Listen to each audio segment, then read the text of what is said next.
라디오 뉴스레터 K.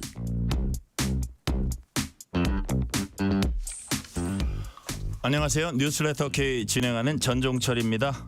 우리 청년들을 대상으로 한 취업 사기, 납치 사망 사건과 관련해서 정부는 내일 합동 대응팀을 캄보디아에 파견하기로 했습니다. 국민의힘은 캄보디아 대사는 여전히 공석이라면서 이재명 대통령이 직접 나서야 한다고 요구했습니다. 반면에 민주당은 윤석열 정권이 캄보디아 현지 우리 경찰 증원을 외면했다면서 책임 공방을 벌였습니다. 오늘은 국정감사 이틀째를 맞이했습니다. 어제 대법원 국감에서 여야가 충돌한 법사위에서 오늘은 검찰개혁과 쌍방울 대북송금 수사 등을 두고 여야가 또 공방을 벌였습니다. 과방위에선 이진숙 전 방송통신위원장이 증인으로 출석했습니다. 정치 토크 코너에서 국정감사 주요 현안 분석합니다. 인터뷰 코너에선 각 정당이 보는 민심과 국감정국 네 번째 순서로 천하람 개혁신당 원내대표 만나봅니다. 청취율 조사 기간입니다. 02로 시작되는 전화가 오면은 뉴스레터 K라고 대답해 주시면 감사하겠습니다. 방송 중에 사연 보내주시면 추첨을 통해서 치킨 교환권 보내드릴 테니까요. 많은 참여 부탁드립니다. 뉴스레터 K 지금부터 시작합니다.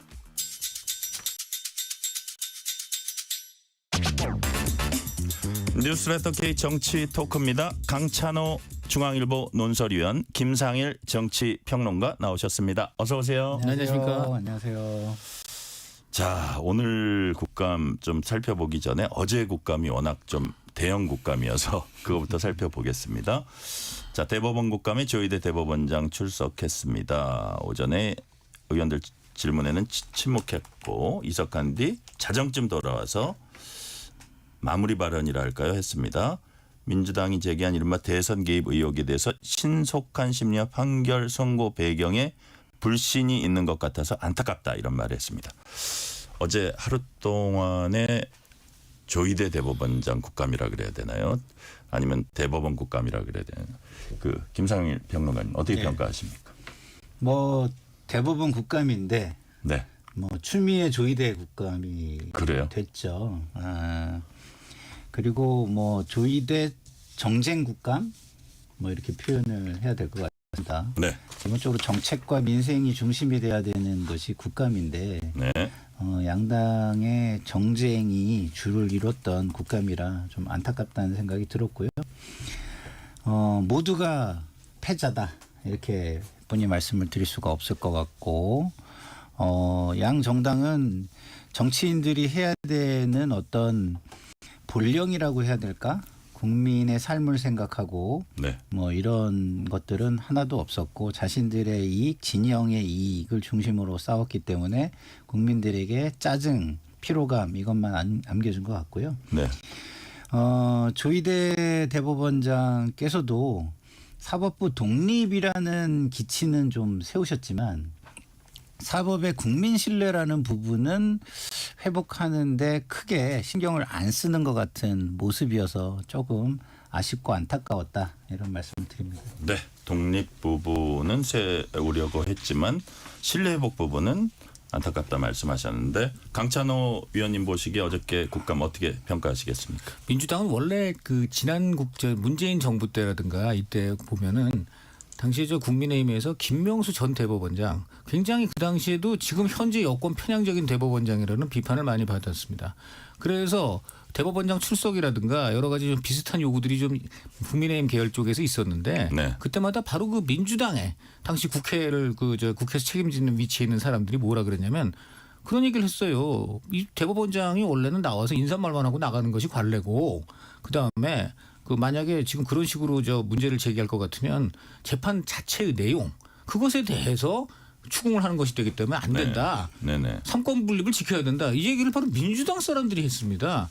그래놓고 이제 와서 뭐나뭐나 뻔하죠. 저 이재명 대통령 그 3심 결국 유죄 취지 파기반송한 거 그것 때문에 지금 저희 대법원장을 본인들이 스스로 그렇게 지켜야 된다고 했던 삼권 분립을 지금 원칙을 완전히 스스로 말한 입 자체를 지금 뒤집고 어제 저는 굉장한 그 헌정 파괴적 폭거를 저질렀다 이렇게 생각됩니다. 헌정 파괴적 폭거를 저질렀다고 규정을 하셨는데 여기에 대해서 바로 이제 김상일 평론가님께 질문을 하면 네.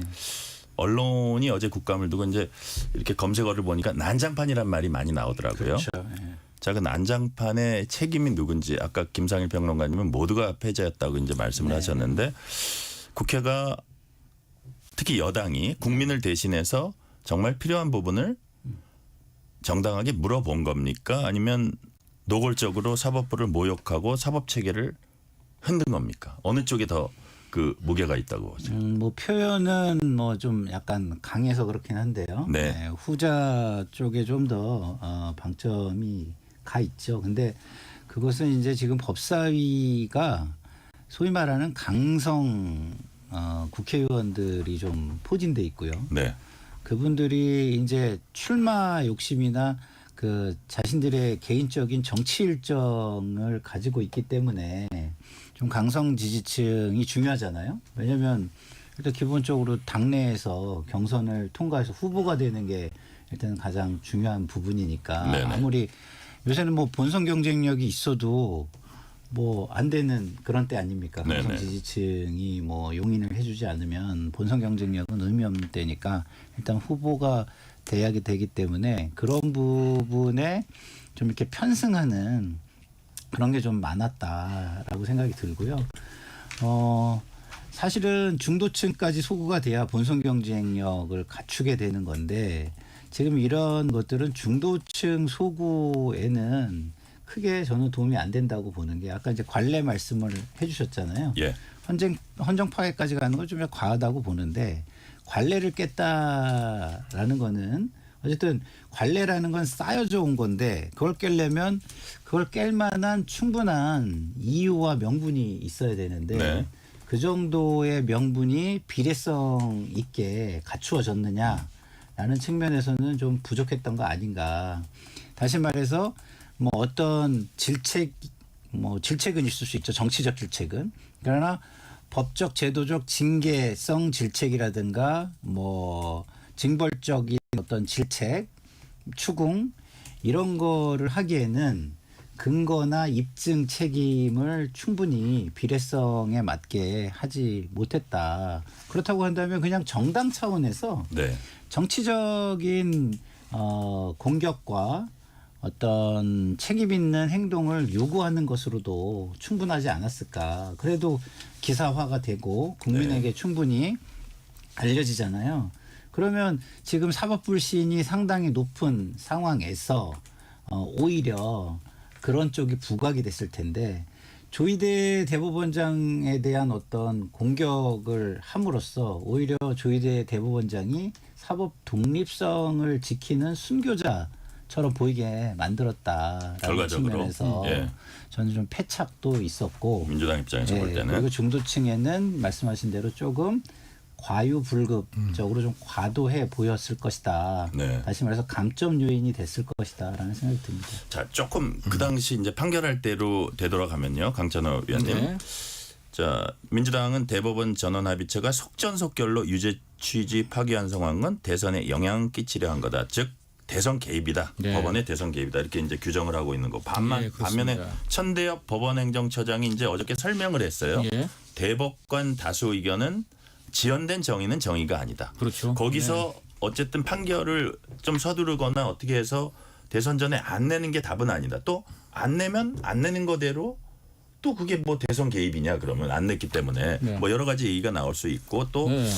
그 파기환송 판결은 대법원장이 대법관들의 의견을 확인해서 진행하겠다 이런 설명을 했거든요. 그렇죠. 이런 부분은 어떻게 평가하십니까? 저는 정확히 사실은 저도 그 얘기를 천대엽 처장이 말하기 전에 네. 저도 기자로서 그렇게 분석했어요. 네네. 지금 뭐 그 재판 3심 기간 갖고 말이 많은데 사실 1심 특히 1심이 정말 말도 안 되는 너무나 오래된 그 저 기간을 끌었잖아요. 2년 2개월인가 끌었지 않습니까? 원래 6개월을 끝나야 됩니다. 4배 가까이 4배가 넘잖아요, 지금. 그러면 그건 지연 정도가 아니고 아예 어떻게 보면 사장을 시킬 수준이라고 저는 생각이 됩니다. 그리고 그리고 어떻게 됐습니까? 그렇게 지연해가지고 저 그 피고인 쪽 말 다 들어주고 그다음에 한 일정한 기간 해야 되는 거를 2배 이상 계속 늘려주고 그 재판 이어지는 순서를 이런다가 갑자기 또 판사가 그냥 가버렸잖아요. 나가버렸잖아요. 근데 첫 번째 하던 그 강규태 판사라는 사람은.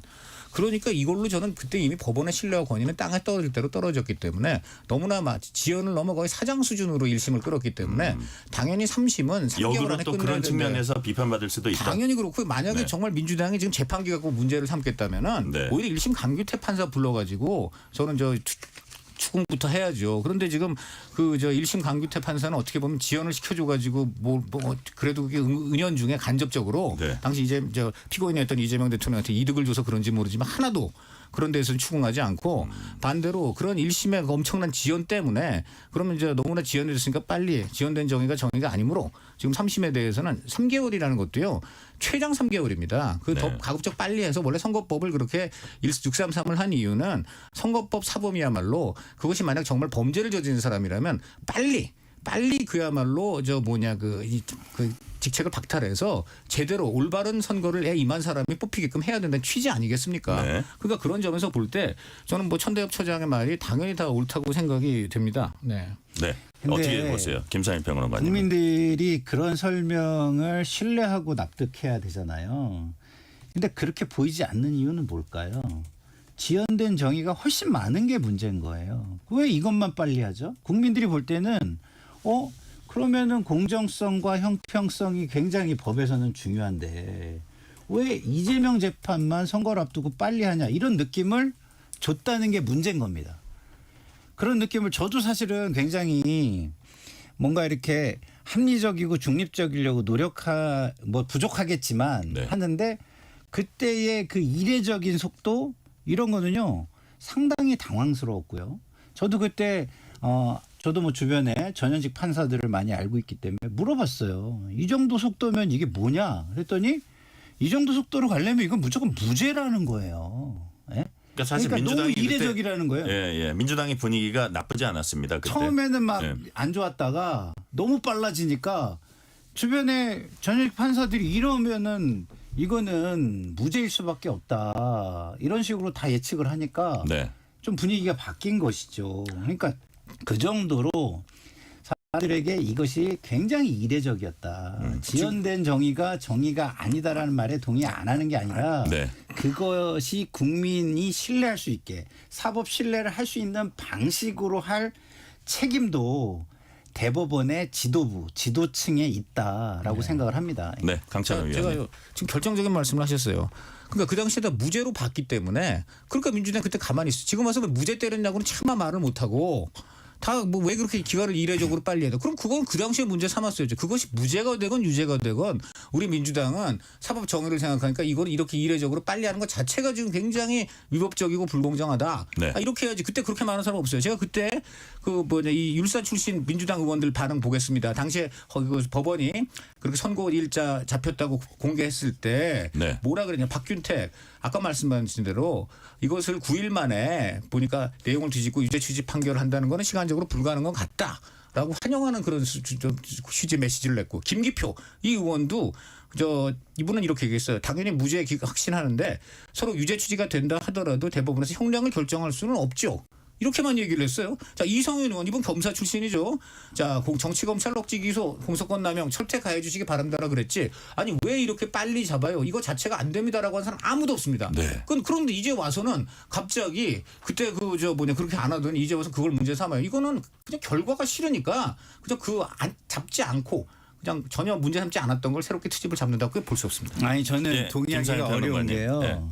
자, 이례적인 속도가 나왔기 때문에 그거에 대한 반응들이었던 거예요. 그리고 그 반응은요. 제가 얘기했잖아요. 관계없는 전현직 판사들한테 취재했을 때 만약에 유죄를 내면 이 속도로 갈 수가 없다고 다 본 거예요. 그렇기 때문에 그런 반응이 나온 겁니다. 네. 이걸 무슨 공정하고 객관적이고 그 일반적인 상황 속에서 그 자신들이 어떤 판단을 해가지고 그 판단을 이야기한 게 아니에요. 굉장히 네. 이례적이기 때문에 그거에 대한 그냥 반응이었다라는 말씀을 제가 드려요. 취재한 저 판사 출신 법조인들은 전에다는 얘기를 했고요. 네. 충분히 저 유죄도 때릴 수 있다고 생각을 한 사람이 많고요. 저는 그런 사람도 많이 봤습니다. 네. 둘째는 여전히 같은 얘기를 하고 김상일 평론가께서 하시는 말씀 중에 지금 말한 대로 거기에 대한 반응을 했다. 근데 그거는 별개고 그런 반응하세요. 그러나 그 다음에 중요한 건 바로 기간에 대한 문제를 삼아야죠. 분명히 지금 기간에 대한 문제를 삼고 있잖아요. 그럼 왜 그때는 안 합니까? 자, 네. 다음 질문으로 넘어갈게요. 이게 궁금해요. 저 민주당이 왜 이렇게까지 할까? 우여곡절 끝에 이재명 대통령이 당선이 됐잖아요. 그렇죠. 대통령이 됐고 이재명 정부가 출범을 했고 네. 그 국회도 압도적인 다수고 네. 취임하고도 5달째를 맞았습니다. 네. 그런데 여당이 이 시점에도 네. 대법원장에게 계속 십자포화를 퍼붓는 네. 배경이 뭡니까? 그러니까 김상일 강성 그 정치 뭐랄까인 강성 어떤 우리의 국회의원들이 자기 정치 일정이 있는 거예요. 그래서 그 자기 정치 일정 속에서 강성 지지층의 지지가 필요한 거죠.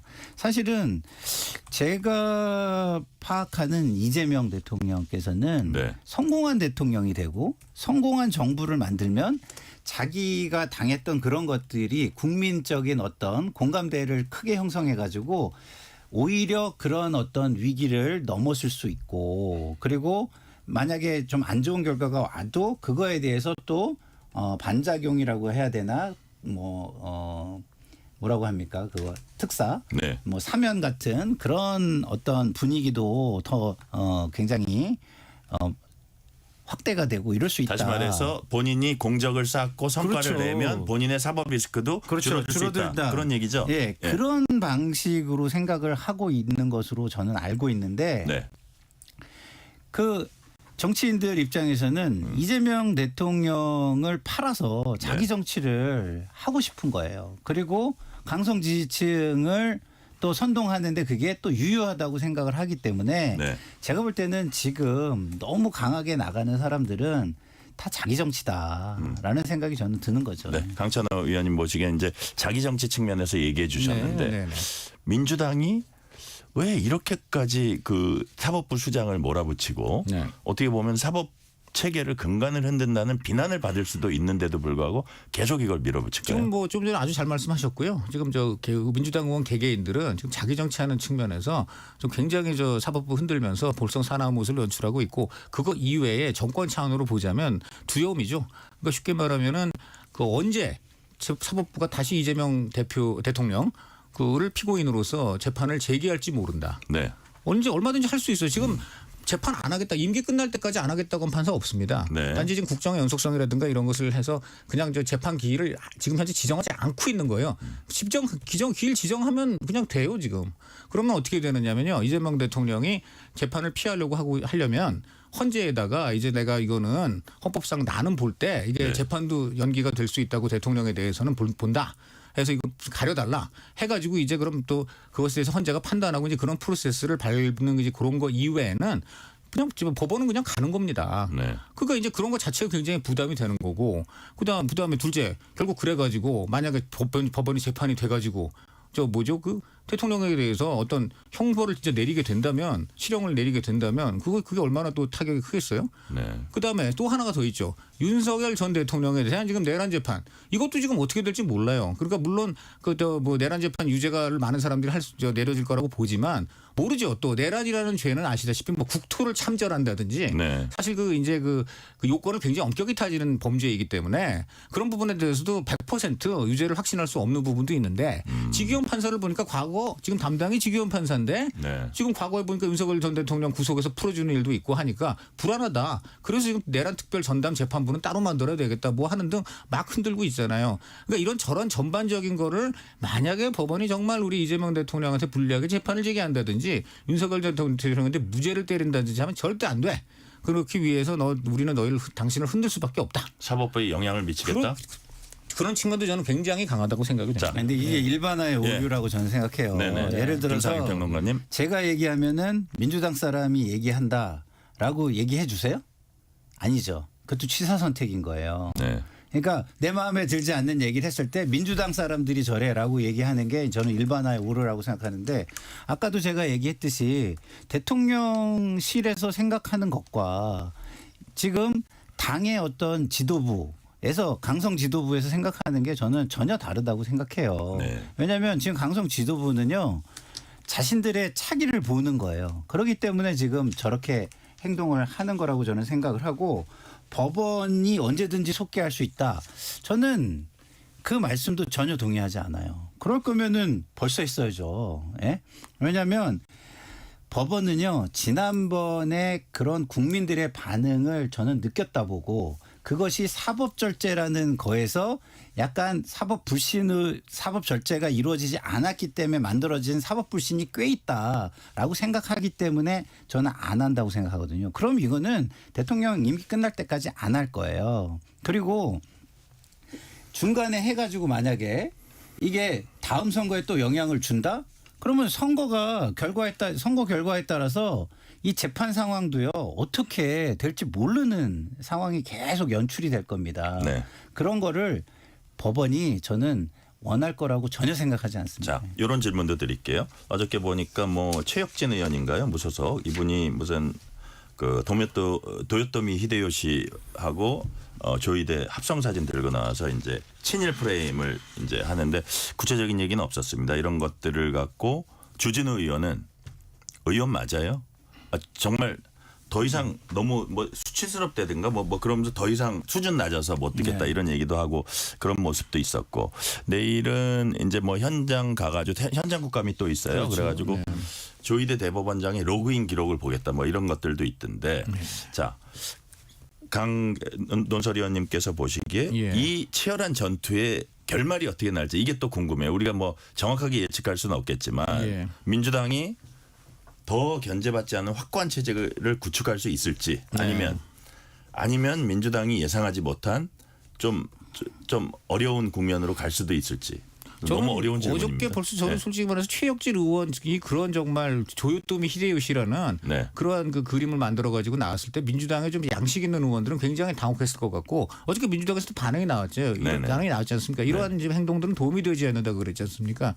그 도움이 되지 않는다는 표현이 무슨 뜻이냐면 뭐 뜻은 알겠는데 네. 이러면 우리 동력이 사그라진다는 얘기잖아요. 그게 무슨 뜻입니까? 중도 국민들 상식 있는 국민들은 그래 정말 조희대 대법원장이 좀 잘못한 것 같은 측면도 있는 거 아닐까 하고 보다가도 이렇게 저열하고 수준 낮은 공격을 하는 걸 보니까 저런 공격하는 사람들의 논리는 정말 없는 것 같다라는 쪽으로 오히려 등을 돌리게 만들었기 때문에 네. 그런 얘기가 나오는 그러니까 도움이 안 된다는 표현을 쓰는 것이고요. 네네. 어저께 저는 정말 저 눈에 띄는 발언이 성치훈 전 민주당에서 대변인 맡은 분인데 예. 이번에 방송에서 그러더라고요.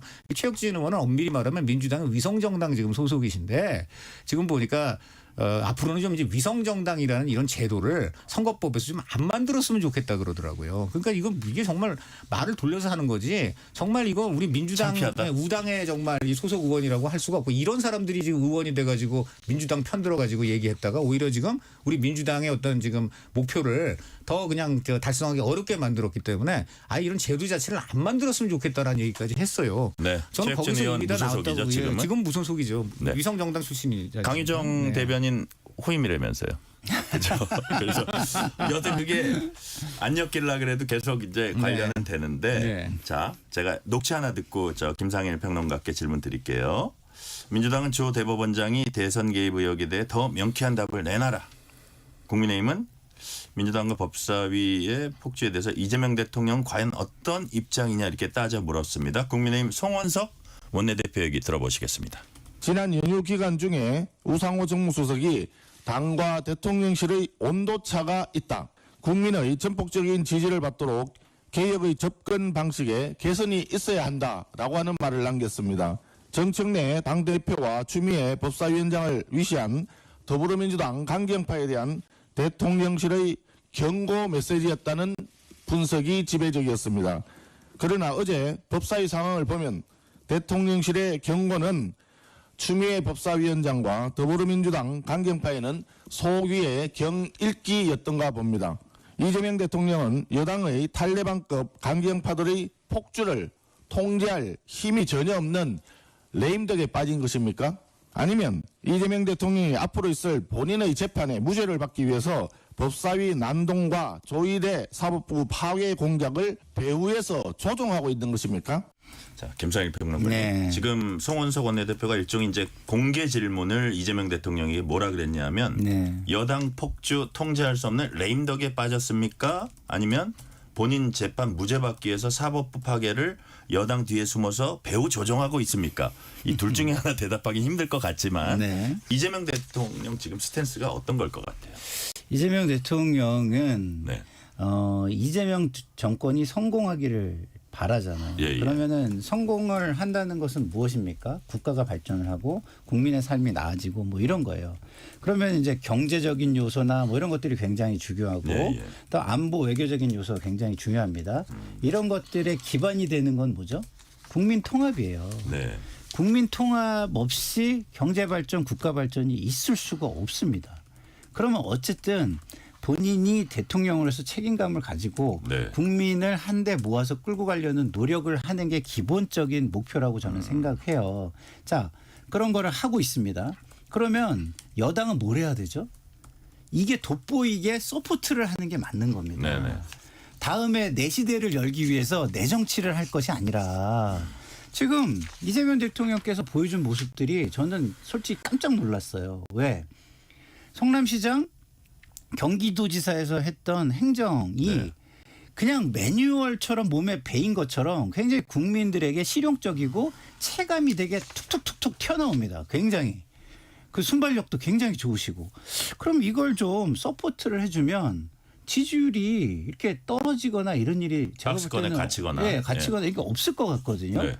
오히려 50% 미만에서 지금 60% 넘어서까지 그 대통령의 이 정부의 어떤 능력으로 끌고 올라온 건데 네. 그게 지금 꺾이고 있는 추세를 보이는 것은 당의 좀 강성파 의원들의 자기 정치가 이재명 정부의 이런 잘하는 모습을 가리고 있기 때문이다라고 저는 보고 있어요.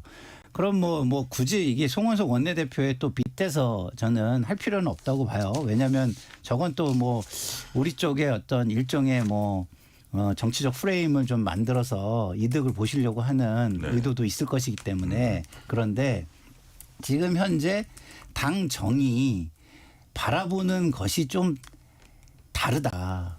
그리고 자기를 좀 앞세우지 이 정권의 성공을 앞세우는 데 있어서는 좀 부족한 거 아니냐라는 느낌을 저는 가지고 있어요. 자, 강찬호 네. 위원께는 이런 식으로 그러니까 이재명 대통령 지금 스탠스가 이런 어디 네. 막 충돌하고 뭐 난장판이라는 표현을 받고 이런 네. 국회 상황에서 스탠스가 뭘까라는 질문을 이런 표현으로 한번 해볼게요. 앞으로 대통령과 여당 대표 간의 관계가 어떻게 설정될지 지금까지를 이렇게 살펴보면 예. 여당 대표 경선이라든지 뭐 검찰개혁 속도라든지 어느 쪽으로 갈까 했는데 정청래 네. 대표 쪽으로 정청래 대표 뒤에는 강성 지지층 당원들이 있습니다. 그렇습니다. 그러니까 그 당원들은 이재명 대통령의 지지층이기도 하지만 지금 당장은 정청래 대표가 약간 그걸 등에 업고 이렇게 좀 관철시키는 모양새잖아요. 그럼 그게 앞으로 계속될 가능성이 있다고 말하는 사람들은 네. 결국은 이재명 대통령의 사법 리스크를 어떻게 뭐랄까 방어해 줄 거는 당이기 때문에 그렇죠. 네. 끌려갈 수밖에 없을 거다라고 관측하는 사람이 있고 네. 어느 순간에 가서는 이재명 대통령도 이거는 정말 내 국정 안정을 위해서는 더 이상 안 되겠다 하는 충돌한 지점이 있을 거다. 네. 어느 쪽이 더 시나리오가 설득력이 있다고 보세요? 끌려간다는 표현은 지나칠 수 있지만 네. 어느 순간 예를 들어 좀 전에 이건 도저히 안 되겠다. 내 국정을 위해서 이런 식으로 당에 뭐 끌려가고 이럴 수는 없다라고 한다 할 때 그때 바로 우리 진행자님께 역으로 여쭙고 싶은데 네네. 그때 이재명 대통령의 사법 리스크는 어디에 있죠? 여전히 존재하지 않습니까? 그렇죠. 예. 그 여전히 존재하는 거는 그대로 변수가 되는 겁니다. 이재명 대통령도 인간이기 때문에 본인의 안위에 신경을 쓰지 않는다면 그건 거짓말이에요. 네. 그러니까 만약에 지금 이재명 대통령이 이제는 뭐 아까 김상일 평론가 말한 대로 뭐 법원은 절대 이재명 대통령 임기 중에는 재판을 제기하지 않을 것이고 그래서 사법 리스크가 그렇게 뭐 정말 실존적으로 크지 않다라고 한다면 왜 지금 뭐 배임죄를 없애는 입법을 막 한다느니 끝없이 지금 이재명 대통령의 이해관계가 충돌하는 법 법안이나 행동들을 지금 그 민주당이 하고 있습니까? 그거는 대통령이 지금 여전히 사법 리스크를 신경 쓰고 있다는 방증일 수밖에 없어요. 네네. 그리고 그런 것들을 앞으로 계속 입법을 지금 계속 밀고 나갈 거 아닙니까? 뭐 배임죄 없애는 것들을 비롯해서 여러 가지가 있는데 논란에도 불구하고 그럼 그건 바로 이재명 대통령의 이해라고 관계했는데 어떻게 이재명 대통령이 당하고 100% 충돌을 할 수가 있을까요? 그건 어렵다. 저는 그 부분에서 앞으로 네. 그래서 뭐 이제 끌려간다는 표현은 지나칠 수 있겠으나 어쨌든 간에 이재명 대통령은 그 연희 대통령과 달리 사실 많은 사람들이 이걸 궁금해하지 않습니까? 네. 지금 집권 4개월도 안 됐는데 이렇게 지금 당이 딴 목소리를 막 내고 네. 심지어 그래서 우상호 지금 정무수석이 지금 온도차가 있다는 말을 대놓고 하고 이런 현상은 어느 정권에도 없습니다. 뭐 네. 이거는 대통령이 뭐 집권 초반부터 막 20-30%로 막 지지율이 떨어졌다든지 하면 그럴 수가 있는데 그것도 아니잖아요. 네네. 그러니까 유일한 이거밖에 없어요. 지금 대통령이 5개 재판을 받아온 피의자입니다. 피의자 상황에서 대통령이 됐기 때문에 이런 일이 벌어지는 것이고요. 네. 그렇기 때문에 저는 그것은 여전히 계속 변수로 간다 이렇게 봅니다. 자, 지금 강찬호 위원님의 질문을 바로 네. 김상일 평론가께 드리면 결국은 네. 이재명 대통령의 그 사법 리스크가 네. 나라 곳곳에서 네. 국회 그 네. 정중앙에서 계속 이런 충돌을 만들고 어렵게 만든다. 동의하십니까? 저는 동의하기가 좀 어려운 그래요? 게요. 사법 리스크는요. 대통령 임기가 끝나고 나면은 오히려 더 커지는 거예요. 그거를 대통령이 모르지 않습니다. 네. 그러면 사법 리스크를 방어해 주는 게 당이라고요? 당이 어떻게 방어해 주죠? 사법 리스크를 방어해 주는 거는 국민 지지와 선거 결과예요. 예? 네네. 국민 지지와 선거 결과만이 이 사법 리스크를 방어해 줄 수 있는 거라는 걸 이재명 대통령이 너무 잘 알고 있고요. 지금 당에서 이재명 대통령을 위해서 뭘 하겠다 하는 것들은요. 제가 네. 볼 때는 이재명 세일즈예요. 자기 정치 일정을 해나가기 위한 이재명 세일즈지. 그게 있어야 명분 있게 강성 지지층을 끌고 갈 거 아닙니까? 네. 나는 이재명을 등지고 이걸 가는 거야 라고 하면 아무리 강성 지지층이라고 하더라도 거기에 끌려가겠습니까? 끌려가지 않죠.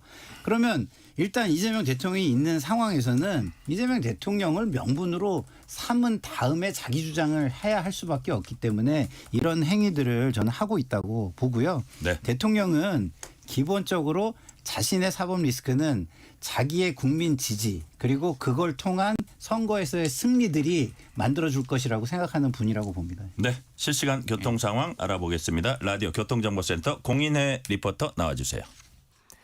네, 이 시각 교통정보입니다. 어제 내린 비로 기온이 뚝 떨어졌습니다. 환절기 건강관리 또 차량관리에 주의해 주셔야겠는데요. 서울시내 잠실 쪽 올림픽대로고요. 가양대교 부근 1차로는 고장난 승용차로 막혀있고 도심권인 종로 4가에서 3가 방향 1차로 역시 고장난 대형 버스로 차단된 상태입니다. 살펴 지나셔야겠습니다. 고속도로는 본격적인 퇴근 시간대를 앞두고 주요 상습 정책을 구간을 중심으로 차가 많은 편인데요. 수도권 제1순환선 일산에서 판교 방향 자유로 부근과 노지부터 송내 쪽으로 한 번에 12km 구간 가장 길게 막혀 있습니다. 반대 방향으로도 판교와 안양, 시흥에서 중동 또 김포 부근으로 차가 많고요. 경기 동부권에선 양방향 모두 서하남과 송파 일대로 이른 퇴근 정체가 시작됐습니다. 끝으로 경인고속도로 양방향 서인천을 중심으로 더디다가 서울 쪽은 신월 나들목을 앞두고 다시 속도 떨어집니다. KBS 교통정보센터였습니다. 퇴근길 당신과 함께 읽는 세상 이야기 KBS 1라디오 뉴스레터 K 문자 샵 9730 짧은 문자 50원 긴 문자 100원 어플리케이션 콩은 무료 유튜브 KBS 1라디오 계정 채팅창도 열려 있습니다. 실시간 교통 상황 살펴봤습니다. KBS 1라디오 뉴스레터 K 정치 토크. 김상일 정치평론가 강찬호 중앙일보 논설위원과 얘기 나누고 있습니다. 자, 문자 2개 소개해 드릴게요. 9193님이 전화 올까 봐 샤워도 휴대전화 들고 갔는데 진짜 전화 왔습니다. 뉴스레터 K 듣는다고 답했습니다. 감사합니다. 3382님이 방송 듣고 있는데 청취율 전화 받았습니다. 뉴스레터 K 매일 듣는 시사 꾸밈 없는 프로라고 답했습니다. 감사드립니다. 자, 우리가 했던 얘기들을 계속 이어가도록 할게요. 자, 쌍방울 대북 송금 의혹 사건 수사했던 박상영 검사가 이제 법사위에 출석했는데 주로 이제 주진우 의원이 질문을 하더라고요. 자, 이화영 전 경기도 평화부지사 변호사 교체 경위 묻는 질문에 변호사 교체 과정에 김현집 대통령 부속실장이 관여했다 이런 취지의 대답을 했고요. 당시 본래 변호사였던 사람이 김현지 실장. 아마 그때는 이재명 대통령이 의원 아니었나 싶은데 만약에 그렇다면 김현지 보좌관이 질책을 했고 네. 이화영 변호사를 이재명 변호사도 아니고 그죠? 질책을 했고 그래서 바뀌었다. 뭐 이래서 이 부부 뭐 변호사 교체 이재명 대통령 최측근 김현지가 관여했다? 만약에 이게 사실이라면 그 의미가 어느 정도라고 보세요, 지금 강찬호 이게 이제 의원님? 문제가 된 이게 이제 지목이 된 분 중에 대표적인 분이 네. 설주환 변호사죠. 네네. 네. 좀 전에 설주환 변호사하고 바로 통화를 했습니다. 아, 그래요? 네, 그래서 어떻게 취재까지 된- 하셨군요. 예, 어떻게 된 거냐고 했더니 설주환 변호사 말을 이제 그대로 전하면 이겁니다. 그 당시에 이제 그 이화연 설주환 변호사가 보니 상황 그때 보니까 네네. 이화영 그때 피고인이 설주환 변호사 말고도 다른 변호사들이 있잖아요. 그 변호사한테 야 지금 설주환 변호사가 검찰이 하라는 대로 나보고 하라고 한다. 막 이런 식으로 불평을 했다는 것이고 예, 예. 그래서 그 다른 변호사가 저 이재명 대표 측에 얘기를 했다는 거예요 모양이에요.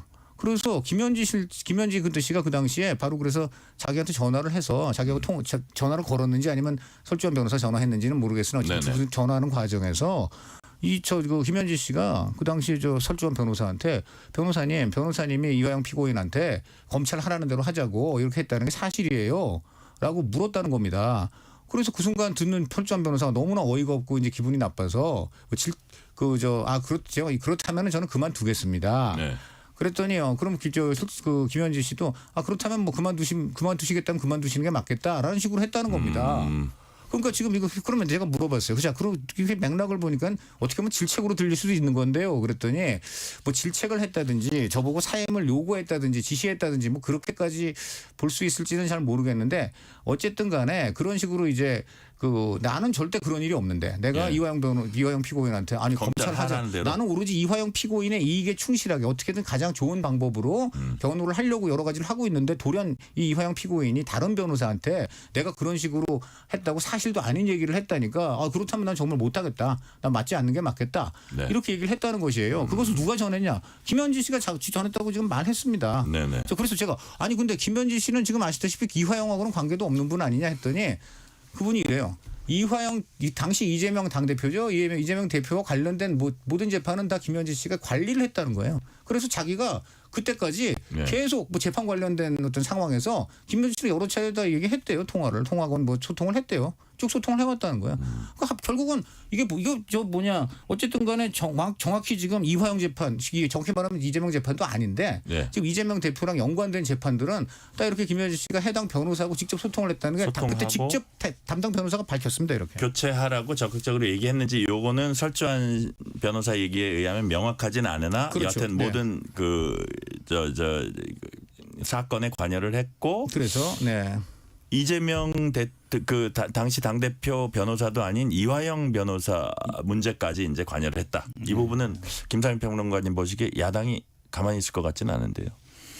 근데 관여를 했다. 그러면은 선임 주체가 김현지는 아니잖아요. 그죠? 네. 네. 이화영 본인이 이제 저기 했다는 건데 그럼 이화영 본인이 김현지의 말을 듣고 교체를 했다는 건가요? 그러니까 지금은 아직까지는 이 연관관계들이 명확하지 않다. 명확하지 않기 때문에 주진우 의원이 그 정도의 의혹을 가지고 증인으로 불러야 되겠다라고 네. 얘기한. 특히나 지금 본인들이 뭐라 그럽니까? 재판에 영향을 주는 거는 하지 말라고 민주당에다 지금 하고 있잖아요. 네네. 그런 상황 속에서 이러면 자기 말에 어떤 힘과 명분이 오히려 떨어지지 않을까 이런 생각이 지금 저 듭니다. 주진우 의원 네, 의혹 강찬호 제기가 의원님. 아니고요. 지금 당사자가 설주환 변호사입니다. 지금 설주환 변호사 직접 얘기했어요. 제 귀에 직접 얘기했습니다. 뭐라 그랬냐? 이화영 피고인 맡고 있다가 자기가 이화영 피고인이 자기가 하지도 않은 일을 막 했다고 다른 변호사한테 얘기했고 그래서 그 변호사가 또 이재명 대표 측 주변에 다 얘기한 모양이고 내가 너무 기분이 나빠서 나는 더 이상 안 하겠다라고 하고 이걸 네. 전부 누구한테 지금 얘기하고 또 통보를 했냐면 이 김현지 씨예요. 네네. 아니 세상에 이화영 이분이 지금 말한 대로 엄청나게 중형을 선고받고 큰 어떤 재판을 당하고 있는데 설주한 변호사 분명히 이화영 피고인 변호사입니다. 세상에 자기 변호사를 네. 이렇게 선임하고 또 선임한 거를 이제 취소하고 이런 일을 그거를 자기가 안 하고 누가 다른 사람이 한다는 게 상식적으로 보통 있습니까? 이런 네. 중요한 문제에 없지요. 이것은 근데 그것을 지금 딴 사람도 아니고 그냥 바로 그 해당 변호사가 김현지 씨한테 그럼 나 관둘게요. 그랬더니 그렇게 하시지요. 이것이 그냥 그렇게 이루어지고 그날로 철저한 변호사 끝났어요. 네. 이거는 당연히 김현지 씨가 관여한 것이 아니 철저한 변호사 본인이 직접 그래요.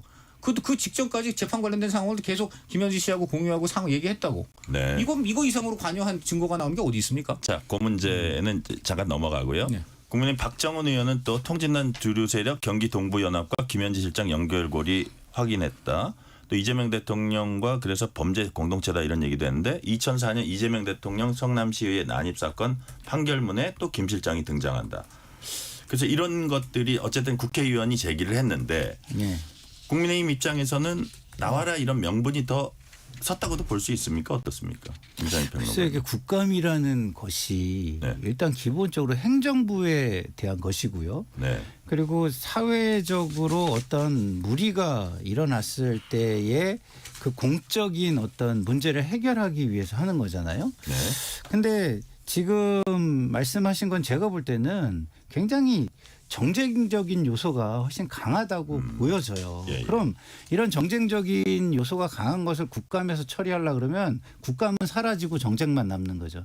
이런 거는 우리의 사법 시스템, 형사 시스템을 통해서 해소하는 게 맞다라는 생각이 들고요. 네. 국회의원이 어쨌든 이런 자료를 모을 수 있는 권한과 힘이 있잖아요. 그런 걸 열심히 모아서 입증 책임이 되는 정도의 수준으로 모아서 수사를 요구하는 네. 그 경찰이나 이런 데다가 고발을 하거나 하는 것이 더 합당하겠다 이런 생각이 듭니다. 네. 강찬호 의원님은 요런 의혹 제기, 박정원 의원 의혹 제기 아직은 의혹 수준입니다. 예. 예, 어떻게 파악하고 계십니까? 아니 이런 의혹 좀 전에 얘기를 했는데 네. 저는 이 전체적으로 지금 아까 봤지만 그 김현지 씨가 이렇게 관여했다는 것을 다른 사람도 아니고 설주한 변호사가 직접 얘기를 네네. 저한테 했거든요. 네네. 그리고 그렇게 자기도 그냥 지금까지 이화영 그때 당시 피고인 변호하던 변호인들은 다 네네. 민주당 쪽에 친화적인 분이었고 그때 설주한 변호사는 저한테 이런 얘기까지 하더라고요. 그때 만약에 그럼 내가 검사 편을 들어가지고 갑자기 그렇게 돌변을 해서 네. 이화영 피고인에게 불리한 그러한 사람으로 내가 돌변을 했다면은 네. 내가 그 전에 다 나도 그렇고 다른 사람도 그렇고 다 그때 민주당에 네. 다 우호적이었고 민주당 출마할 생각도 다 갖고 있었다. 그래서 인지상정으로 다 그렇게 했는데 정말 출마할 생각까지 다 있던 변호사로서 네. 그런 일을 그렇게 한다고 갑자기 몰아세우니까는 너무 황당하더라는 겁니다. 네네. 그러니까 이것은 제가 볼 때는 누가 봐도 그 당시에 이게 너무나 이화영 피고인한테 불리하게 어떤 상황이 돌아가니까 막 그렇게 지금 변호인들 보고도 막 이제 이 팩트에 맞춰서 변호를 하기보다는 막 이제 각종 어떤 다른 어떤 정말 그야말로 좀 비상식적인 어떤 방법을 써서라도 좀 저항을 하라. 네네. 이런 식으로 했는데 설주한 변호사는 그런 식으로 안 할 요량이다 보니까 결국은 그렇다면 그냥 관두는 게 좋겠다라는 식의 얘기가 오갔다고밖에 볼 수가 없어요. 네네. 저는 그러니까 이거는 이 의혹 그 자체가 저는 상당히 설주한 변호사 본인까지 이렇게 얘기를 한 만큼 저는 좀 규명이 돼야 된다고 생각합니다. 네. 예. 자, 지금 가장 큰 전쟁터가 법사위다 하고 있고 대법원장 얘기 있지만 또 큰 현안으로 지금 부상하고 있는 게 캄보디아에서 벌어지고 있는 우리 청년 대상 취업 사기, 강금 구타 사망 사건. 이거를 어떻게 해결하냐? 이 밖에 있는 사람들 어떻게 구해오냐? 그리고 또 체계적으로 이 보이스피싱 문제를 어떻게 근절하고 접근하냐.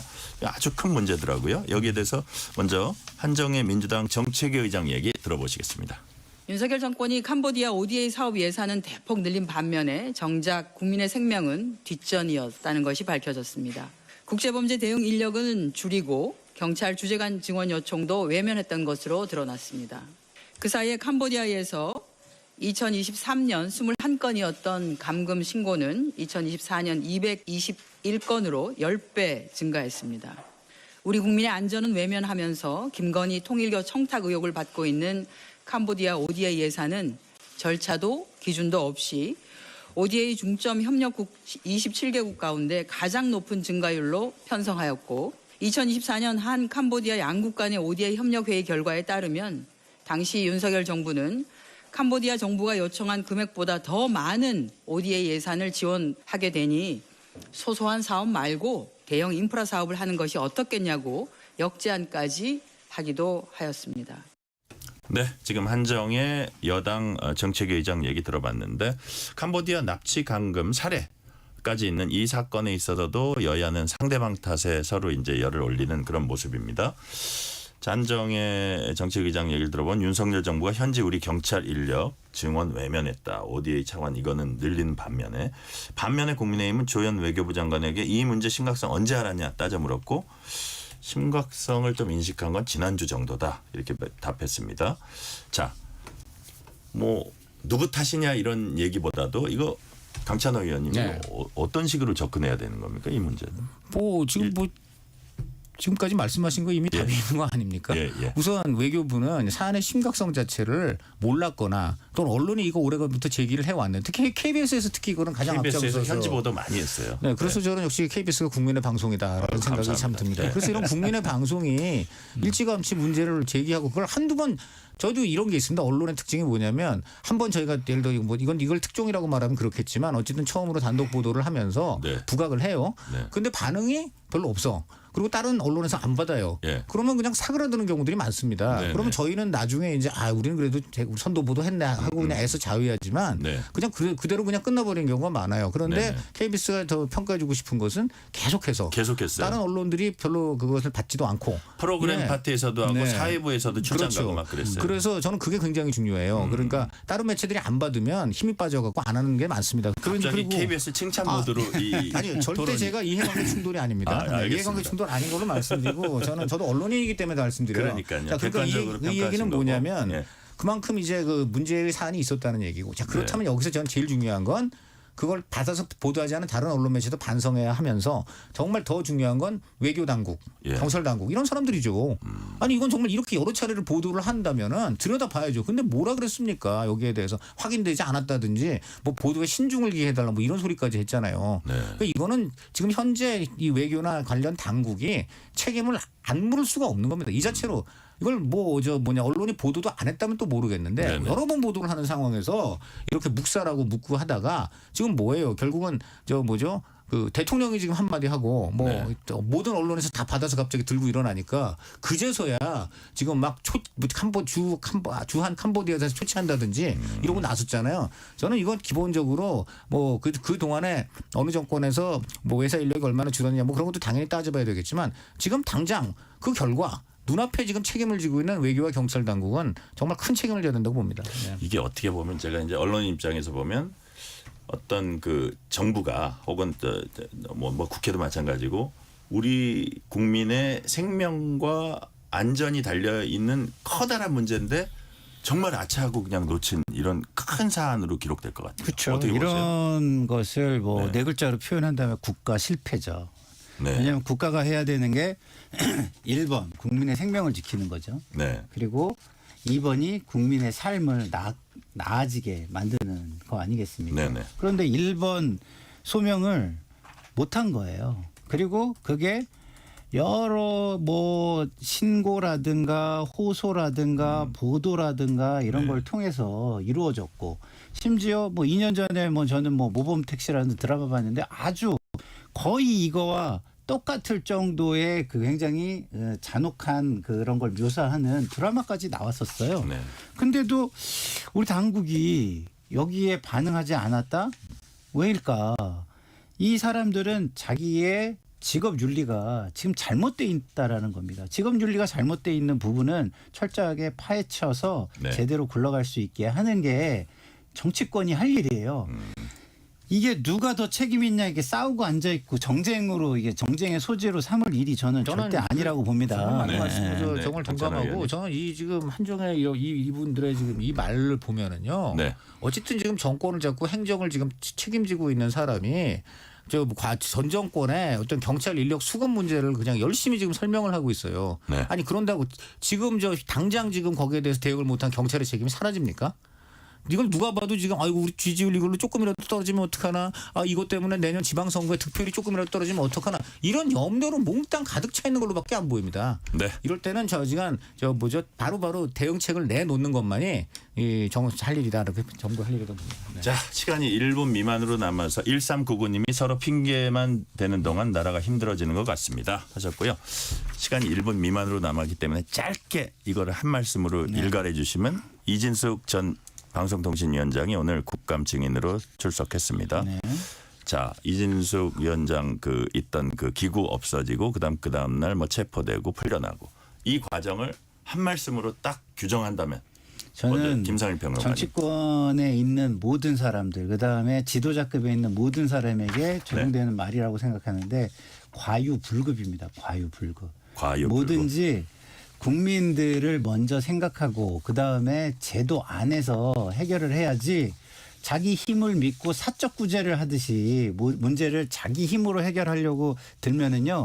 모든 국가의 시스템이 근대 국가의 시스템이 망가진다. 네. 그것이 모두가 과유불급에서 시작한다 이렇게 말씀드립니다. 강찬호 의원님 시간이 한 20초밖에 안 남았네요. 죄송합니다. 아닙니다. 아니 조금 더 썼어요. 제가 할 말 다 해주셔서 네. 하고 전 딴 건 없고요. 경찰이 좀 정신 좀 차렸으면 좋겠어요. 그냥 네. 경찰 요 말에 모두 설명이 들어가 있을 것 같습니다. 네. 자, 경찰력의 어떤 권한이 집중되는 것에 대한 우려 이런 말씀까지 해주셨습니다. 오늘 말씀 여기까지 듣겠습니다. 지금까지 강찬호 중앙일보 논설위원 김상일 정치평론가였습니다. 오늘 말씀 감사합니다. 고맙습니다. 뉴스레터 K 1부 마치고 2부가 이어집니다.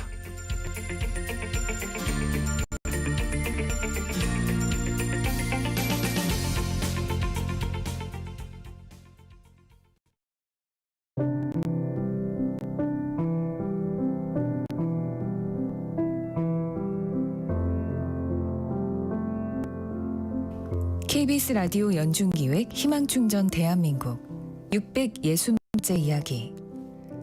안녕하세요. 아나운서 유지원입니다. 9살 예진이는 신체 검사를 받는 날이 제일 두렵습니다. 태어날 때부터 알아온 백반증. 해가 지날수록 점점 퍼져나가 가슴과 등은 이미 하얗게 덮어버렸는데요. 때문에 친구들의 놀란 시선, 무심코 던진 말 한마디는 예진이의 마음에 깊은 상처로 남습니다. 꾸준한 치료가 필요하지만 아빠가 남긴 빚과 우울증에 걸린 엄마까지 가정 형편은 벅차고 힘겹기만 한데요. 오늘도 작은 두 손을 모아 기도하는 예진이 몸과 마음 모두 아프지 않기를, 사람들 앞에 숨지 않는 평범한 하루를 살 수 있기를, 예진이가 마음의 상처를 딛고 밝고 건강한 아이로 성장할 수 있도록 여러분의 사랑과 아낌없는 지원을 보내주세요.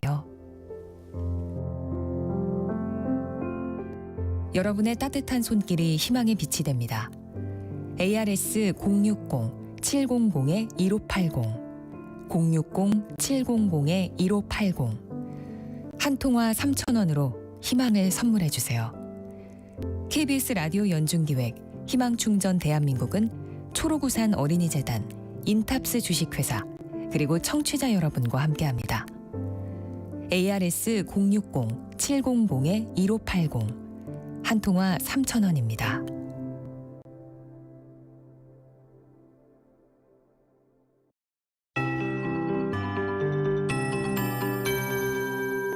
KBS 58분 날씨. 전국 곳곳에 흐린 날씨를 보이고 있습니다. 밤까지 영동과 일부 경북, 제주에 비가 내리겠습니다. 5mm 정도 오겠고요. 내일도 흐린 가운데 영동과 경북 동해안, 북동 산지 위주로 동풍의 영향이 지속되면서 보다 강해지면서 많은 비가 내리겠습니다. 이어 전남과 제주에 다른 원인으로 비가 내리겠고 오후부터는 충청 이남, 밤에는 수도권 영서까지 확대되겠습니다.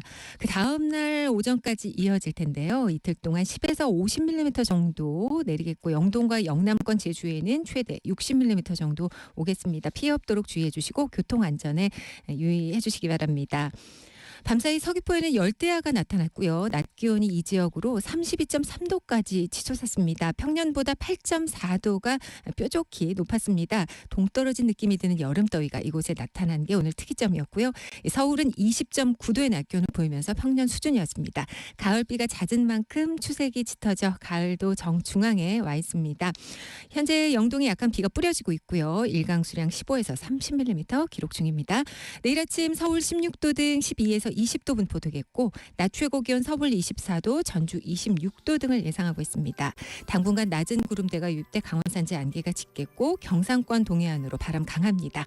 지금 서울의 기온은 20도입니다. 강혜종입니다.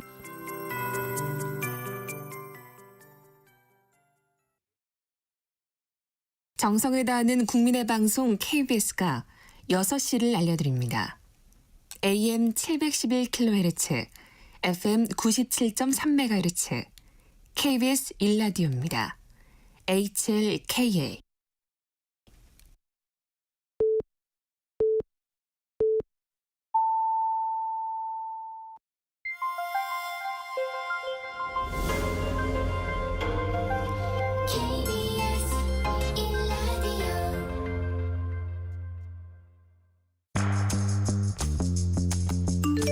여러분은 지금 퇴근길 시사편지 한 장, KBS 1라디오 뉴스레터 K를 듣고 계십니다.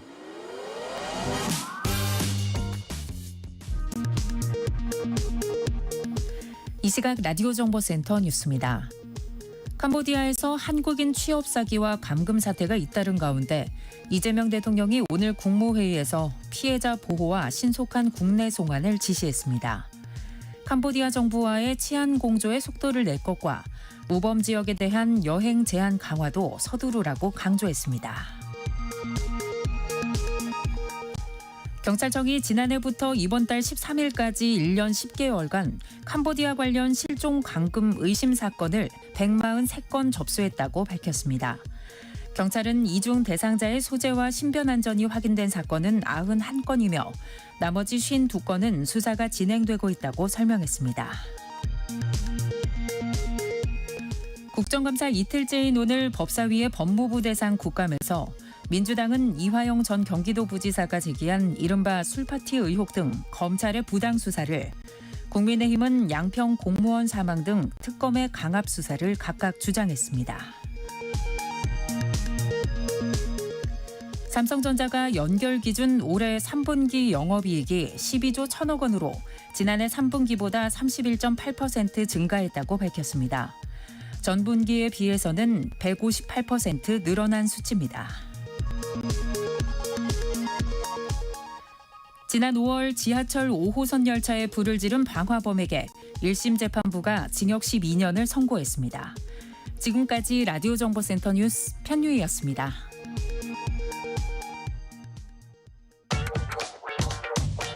뉴스의 진수를 보여주는 인터뷰.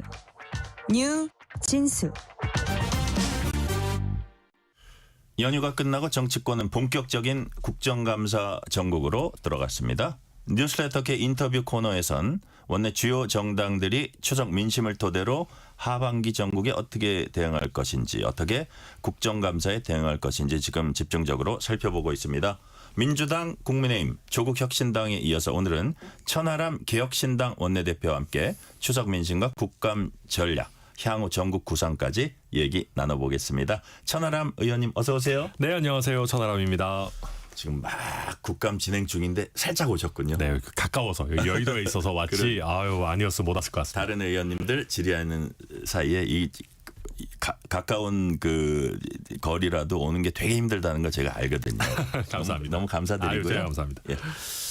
자, 오늘은 이제 국감 이틀째인데 이번 국감 최대 관심으로 꼽히는 대법원 국감이 공교롭게 이제 첫날에 어제 있었어요.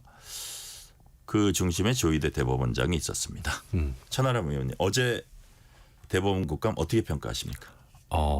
정말 국가 치욕의 날이었죠. 대한민국 헌법 질서가 이렇게 붕괴되고 삼권 분립이라고 하는 우리가 초등학생도 알 법한 상식이 무너지면서 이런 말 해도 되는지 모르겠는데요. 저는 국회의원이라는 게 좀 부끄럽더라고요. 그러니까 대통령이 그런 얘기 하시잖아요. 막 선출 권력이 임명 권력보다 더 뭐 국민의 네. 선택을 받았고 더 위에 있는 것처럼. 예, 예. 근데 어제 법사위 국감을 지켜본 그 어떤 국민이 선출 권력이 그렇게 대단하다라고 이야기를 하시겠습니까? 저는 그렇지 않을 거라고 보고요. 점점 우리 정치 자체가 광기에 상을 주는 형태로 가고 있는 것 같아요. 광기에 상을 준다. 광기를 부리면 쇼츠 조회수가 잘 나오고 후원금도 네. 많이 들어오고 뭐 소위 개딸이나 강성 지지층의 지지도 오고 인지도 높아지니까 뭐 지방선거 광역단체장도 나갈 수 있고 네. 이런 식으로 시스템적으로 정치인의 광기를 점점 더 끌어내는 형태로 가고 있는 것 같아서 이걸 어떻게 하면 제도적으로 바로잡을 수 있을까 저는 그런 고민들이 네. 굉장히 많이 되는 하루였습니다. 네. 자, 이런 의문이 또 들어요. 우여곡절 끝에 이재명 후보가 대통령이 됐고 네. 이제 대통령이 된 지도 지금 5달째 맞았습니다. 그렇죠. 근데 이 시점에도 왜 민주당은 대법원을 계속 대법원장을 난타하는 걸까요? 제가 그 추석 때 들은 민심에도 그런 얘기가 있었어요. 민주당이 아직 야당 같다. 그러니까 이재명 대통령도 아직 대통령 되기 그 간당간당할 때 피선거권이 뭐 날아갈지 안 날아갈지 불안해하는 그때랑 똑같은 것 같다라는 얘기들을 제가 좀 들었는데 비슷한 결인 것 같고요. 저는 그렇게 봅니다. 우리 국민들이 대통령이 싸우길 바라는 사람은 검사 판사가 아니에요. 문재인 정부가 그래서 사실 망했던 겁니다.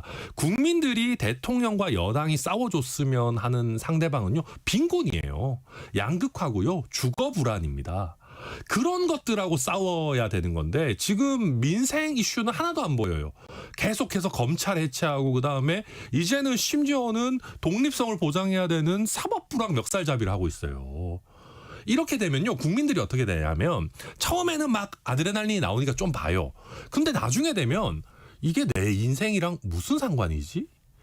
그 내 인생과 상관없고 자기들끼리만 치고받고 싸우는 거 보는 거요. 어느 순간 실증 나는 걸 넘어서 화가 납니다. 네. 그렇게 되면 민심은 무섭게 돌아설 거다. 지금이라도 판사 검사랑 멱살잡이 그만하고 국민의 삶을 챙겨야 된다. 저는 그 말씀 드리고 싶습니다. 만약에 이런 그 장면들이 계속 이어지면 그 뭐 지금 뭐 치열한 싸움이라 그럴까요? 네. 어떤 이런 장면의 결과는 어떻게 될까요? 이거는 여당한테 무조건 안 좋아요.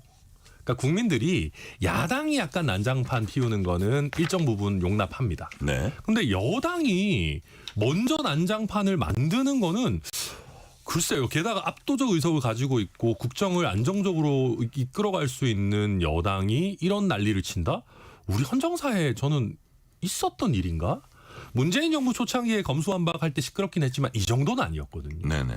전 그러면 결국은 국민들의 어떤 매서운 눈초리 화살이라는 거는 돌아오게 돼 있어요. 지금 보면은요. 물론 여론조사 데이터 제가 구체적으로 언급 안 하겠습니다만은 몇 달 전에 비상계엄을 해가지고 탄핵당하고 쫓겨난 정당한테 몇몇 지역에서는 지금 굉장히 고전하고 있어요. 더불어민주당이. 이재명 대통령 지지율도 네. 계속해서 네네. 떨어지는 추세에 있고. 그러면 본인들이 반성을 해야 되는데 점점 더 묻고 떠블러 가 하면서 더 세게 치고 있거든요. 지금 대법원장을 더 세게 공격하지 않아서 지지율 추세가 안 좋은 겁니까?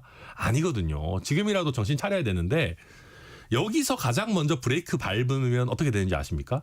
수박이 됩니다. 여기서 누구 하나가 나서서 이제 좀 그만하자. 좀 자제하자라고 하면 너 왜 수박이야? 왜 그 조이대 쫓아내야 되는데 왜 자제하자 그래? 당 나가. 예. 그렇게 되는 거예요. 그런 거 하지 말고 막 이상한 뭐 도요토미 히데요시 같은 거 들고 와서 흔들어야 이 사람은 정말 충성심이 깊구나. 우리 국민들의 마음을 대변하는구나. 속 시원하다 해가지고 지금 가는 건데. 네. 저는 뭐 이거는 사이다도 아니고요. 이건 거의 사이다에다가 불닭볶음면 소스를 막 왕창 부은 거를 지금 벌컥벌컥 먹고 있는 겁니다. 네. 네. 아주 비정상적인 상황이다. 네. 부끄럽다 이런 말씀. 뭐 치욕의 날이라는 말씀까지 하셨고요. 네. 자, 주제를 바꿔볼게요. 자, 천하람 원내대표님도 긴 연휴 동안 민심 청취 많이 하셨을 겁니다. 네. 자, 어떤 얘기들 많이 하셨는지 추석 민심은 이거다. 어떤 겁니까? 저는 피크 코리아? 약간 피크 코리아. 이상한 얘기인지 모르겠지만요. 네네. 무슨 뜻이죠? 지금이 대한민국의 최전성기 아니냐라는 걱정들을 많이 들었습니다. 그러니까 사실 아마 김구 선생님이 지금의 대한민국을 보신다면은 굉장히 자랑스러워하시겠죠. 뭐 캐데언이 막 전 세계적으로 히트를 하고 BTS 이런 것뿐만 아니라 뭐 삼성 하이닉스 반도체도 어쨌든 지금까지 잘 되고 있고 그런 상황인데 사실 특히 저는 정치적 근거지가 순천이다 보니까 반도체를 제외하고 뭐 엔터테인먼트 문화 산업을 제외하면 우리가 먹고 살 게 과연 많이 남았나? 석유화학 지금 굉장히 안 좋죠. 네. 철강도 지금 완전히 뭐 엉망이죠. 다른 우리 주력 제조업군들도 뭐 하나 중국에 비해서 앞서 나갈 수 있는 게 거의 없거든요. 그러면 대한민국이 앞으로 내려갈 일만 남은 거 아니냐. 그래서 거기서 이제 구체적인 얘기들이 살이 붙죠. 예를 들면 지난번에 소비 쿠폰 했지만 야 소비 쿠폰 그거 할 때 반짝이지. 사실 이게 그렇다고 해서 이게 우리의 삶을 근원적으로 바꿔주느냐. 아이고 대한민국 산업 앞으로 괜찮은 거냐. 이런 걱정들을 저 굉장히 많이 들었습니다. 네. 자, 바야흐로 국정감사 시즌입니다. 개혁신당 오늘 국정감사 종합상황실 현판식 열었습니다. 네. 어떤 부분에 화력을 집중할 계획이십니까? 5년짜리 아니면 4년짜리 단기 권력이 대한민국의 시스템을 붕괴시키지 않도록 하는 게 저희의 근본적인 문제의식입니다. 그러니까 지금 보면 대통령의 말 한마디 아니면 더불어민주당의 추미애 법사위원장이나 뭐 정청래 대표 이런 강경파들의 말 한마디로 국정이 왔다 갔다 하고 혼란스러운 일들이 너무 많아요. 네. 그런 부분들을 저희가 잘 지적해서 국민들께서 약간 권력 구조 개편에 대한 얘기입니까? 아니면 아닙니다. 그런 거 그런 게 아니에요. 그런 게 아니더라도 이번에 사법부도 사법부지만 예를 들면 제가 기재위를 하고 있으니까 저는 경제 정책을 많이 이야기를 하는데 예컨대 대통령이 경제 시스템, 금융 시스템을 흔드는 얘기를 하세요. 오늘 또 하셨던데 대표적으로 고신용자들 금리 더 내 가지고 저신용자 금리 깎아줘야 된다 이런 얘기 하세요. 네네. 근데 제가 보면 고신용자가 꼭 부자가 아니에요. 제가 그 통계 보면서 감동했던 게요.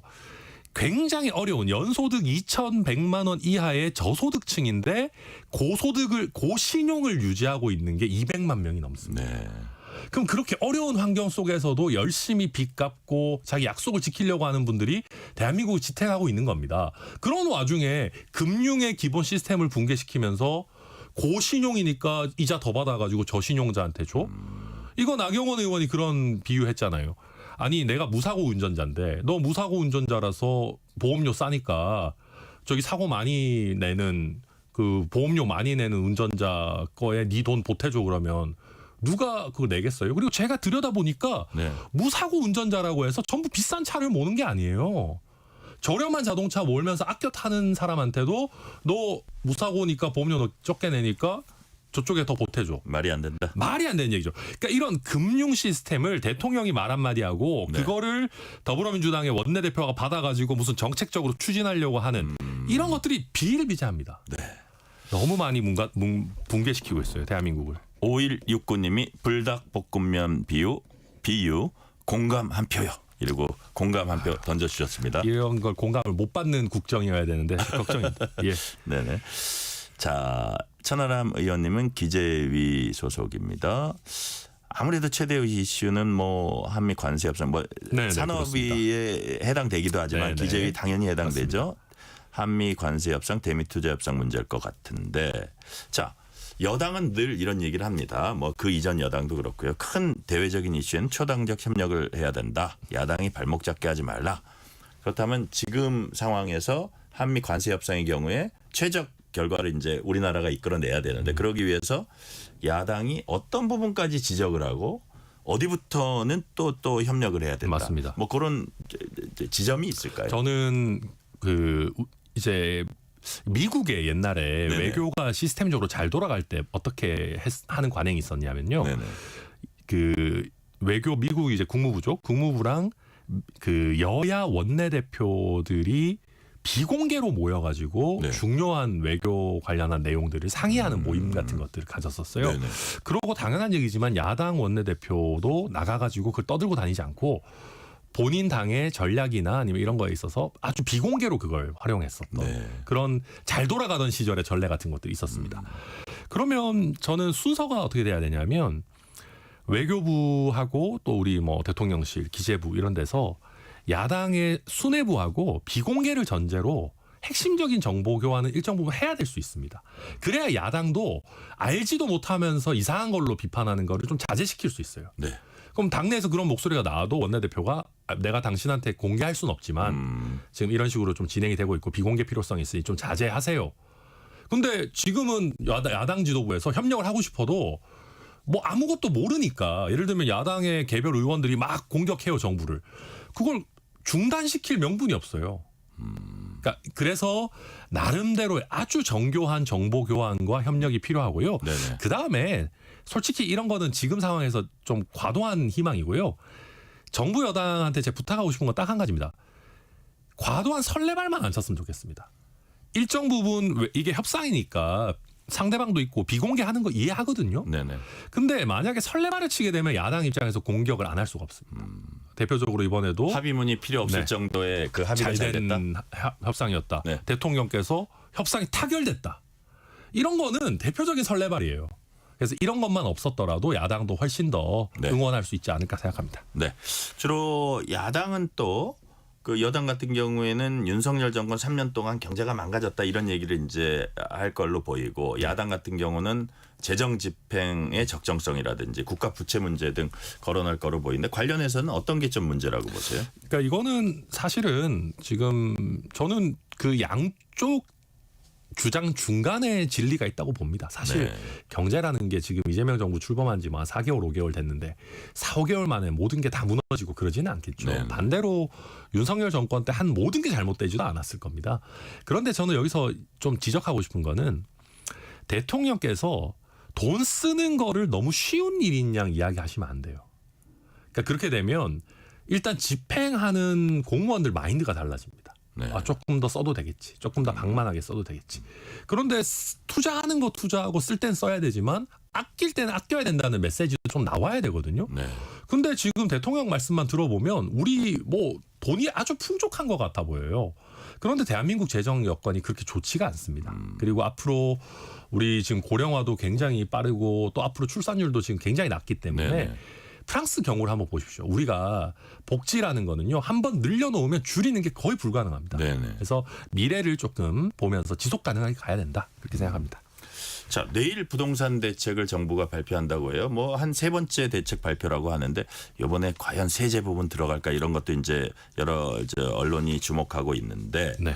자, 부동산 정책은 어떤 방향으로 나가야 된다고 보세요? 아, 이게 사실 인위적인 개입을 너무 많이 하는 게 사실 좋지 않습니다. 네.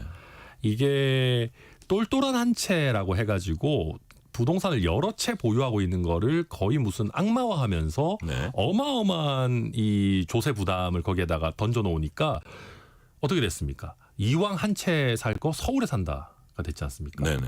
아, 강남이 말도 안 되게 비싸졌으니까 이제는 똘똘한 한 채 열풍이 좀 멈출까 했는데 무슨커녕 강남, 송파, 서초, 송파 이후에 강동, 뭐 마포, 뭐 성동 막 쫙 해가지고 이게 번지잖아요. 네네. 저는 그래서 똘똘한 한 채 정책이라고 하는 거를 근본적으로 다시 고민할 지금 필요가 있다라고 생각이 되고요. 또 소득에 대한 세금은요. 예를 들면 내 월급에서 이걸 떼가면 되잖아요. 네. 제가 뭐 어디 전가하고 이런 게 아니잖아요.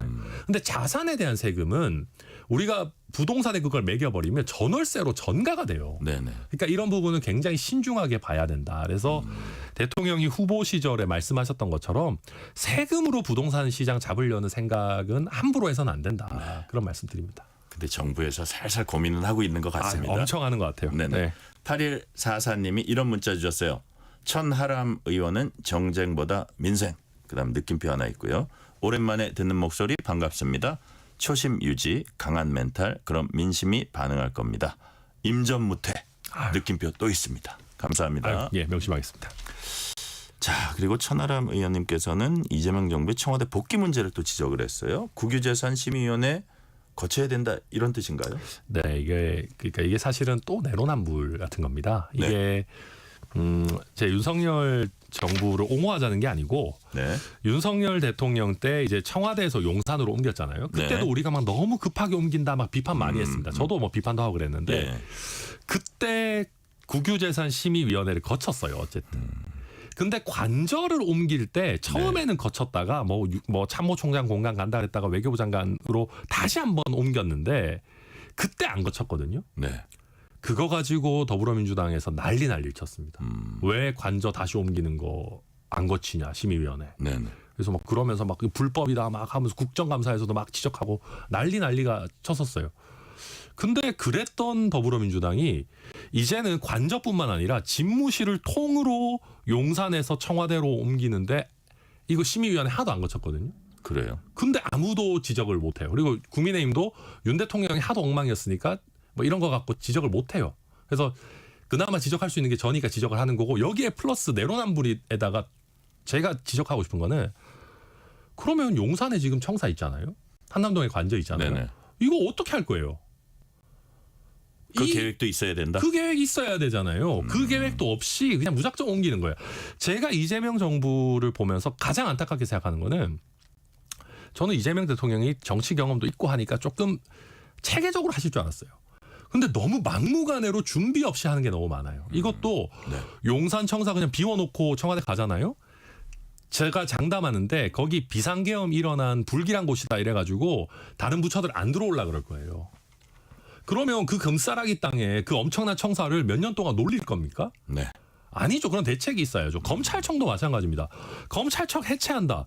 그러면 중수청하고 뭐 공소청이 뭐 몇 명씩 어떻게 일을 하고 거기 청사는 어떻게 하고 그러면 이거 해체하고 옮기고 이름 바꾸고 하는 거예요. 예산은 어떻게 하고 이거 계획이 있어야 되잖아요. 제가 어제 기재부 장관한테 물어봤는데 계획이 하나도 없어요. 살 집을 지어놓고 아니면 살 집을 구해놓고 이사 나가는 게 상식이지 않습니까? 네네. 제가 바라는 거는 살 집을 구해놓는 것도 아니고 살 집의 최소한의 어떤 그 구상이라도 해놓고 나가야 되는데 이번에 청와대로 돌아가는 문제에서 용산 청사의 활용 방안, 그 다음에 검찰청 해체 이후의 대응에 대해서 최소한의 계획도 지금 없는 게 저는 이분들이 이게 자기 집이고 자기 돈이면 이렇게 할 수 있겠나. 네. 네, 그렇게 참 안타깝게 보고 있습니다. 천 의원님은 검찰청 폐지 관련해서 예산 추계가 전혀 준비되지 않는 상황이다 이렇게 지적했습니다. 이건 무슨 얘기예요? 그러니까 제가 방금 말씀드렸던 건데 제가 그걸 물어봤어요. 아니 검찰청이 있는데 이거를 해체하고 중수청하고 공소청이라는 걸 만들겠다 그러면 공무원 숫자가 늘어나냐 줄어드냐. 네. 그러니까 예를 들면 우리가 비용이 얼마나 드는지를 알아야 이게 효용이 있는지를 판단할 거지 않겠습니까? 네. 그러니까 우리가 돈이 얼마나 더 드는지 아니면 아껴지는지 이런 걸 봐야 되잖아요. 국민들 대신에 그거를 심의하고 판단하라고 월급 받는 게 국회의원이지 않습니까? 네네. 그래서 저도 저희한테도 아무런 정보가 없길래 물어봤어요. 그럼 공무원을 더 뽑는 거냐 아니면 뭐 어떻게 줄어드는 거냐 아니면 청사는 더 구해야 되냐 줄여야 되냐 중수청은 뭐 어디 있는 거냐 그럼 서울에 있는 거냐 아니면 각 지역별로 청사가 필요한 거냐 돈이 얼마가 드는 거냐 제가 지금까지 예시로 든 그 어떤 거에도 준비가 안 돼 있습니다. 아니 그래서 제가 아니 이게 말이 안 되는 거 아니냐 그럼 내년도 예산은 그럼 어떻게 했냐 네네. 근데 그것도 내년도 예산도 아직 지금 그러니까 예전에 저희가 해경을 없앴다가 다시 만든 적이 있어요. 네. 그럼 그런 사례들을 봐서 검찰청 하다못해 간판 내리고 거기 로고 바꾸고 이런 거 다 검찰청이 전국에 77개 청사가 있는데 네네. 이거를 어떻게 처리할 건지 이런 그냥 아주 기본적인 예산 추계 작업이라도 해야 되는 거 아니냐 그랬는데 그것도 아직 정해진 게 없어서 못 한다는 거예요. 그래서 제가 법률안 바꿔야 되는 것도 무지하게 많다. 무지하게 많아요. 그래서 지금 정무위에서도 그 법률안 바꾸는 지금 그 국무조정실에서 회의했냐 했더니 그것도 연휴라서 추석 연휴라서 안 했다고 그러는 거 아닙니까? 네. 그래서 제가 참 너무 열받아서 말이 빨라졌는데요. 국정이라는 게 어느 정도 준비를 가지고 또 어떤 절차로 어느 정도 돈을 써가면서 할지에 대한 나름의 체계가 있어야 되는데 윤석열 정부에서도 그랬지만 이재명 정부에서도 그게 대통령의 어떤 말 한마디 아니면 더불어민주당의 어떤 검찰을 해체해야 된다. 묻지도 따지지 말고 해야 된다라는 어떤 보복 감정 때문에 시스템이 망가지고 있다. 저는 그게 저의 근본적인 문제의식입니다. 네. 자, 김현지 대통령실 제1부속실장. 국감에 출석해야 된다고 보세요? 이제는 안 나오면 굉장히 이상해진 상황이겠죠. 이유가 뭡니까? 저도 이제 운영위 국감을 했었는데 총무비서관은 항상 나왔었습니다. 항상 국회에 되게 자주 오는 보직이에요. 왜냐하면 그 대통령실 살림을 사는 일이라서. 근데 총무비서관 자리에서 뺐어요. 대통령실은 그러면서 국회가 부르면 가겠다라고 얘기를 했는데 그렇게 당당하면 왜 보직 변경을 그 타이밍에 하죠?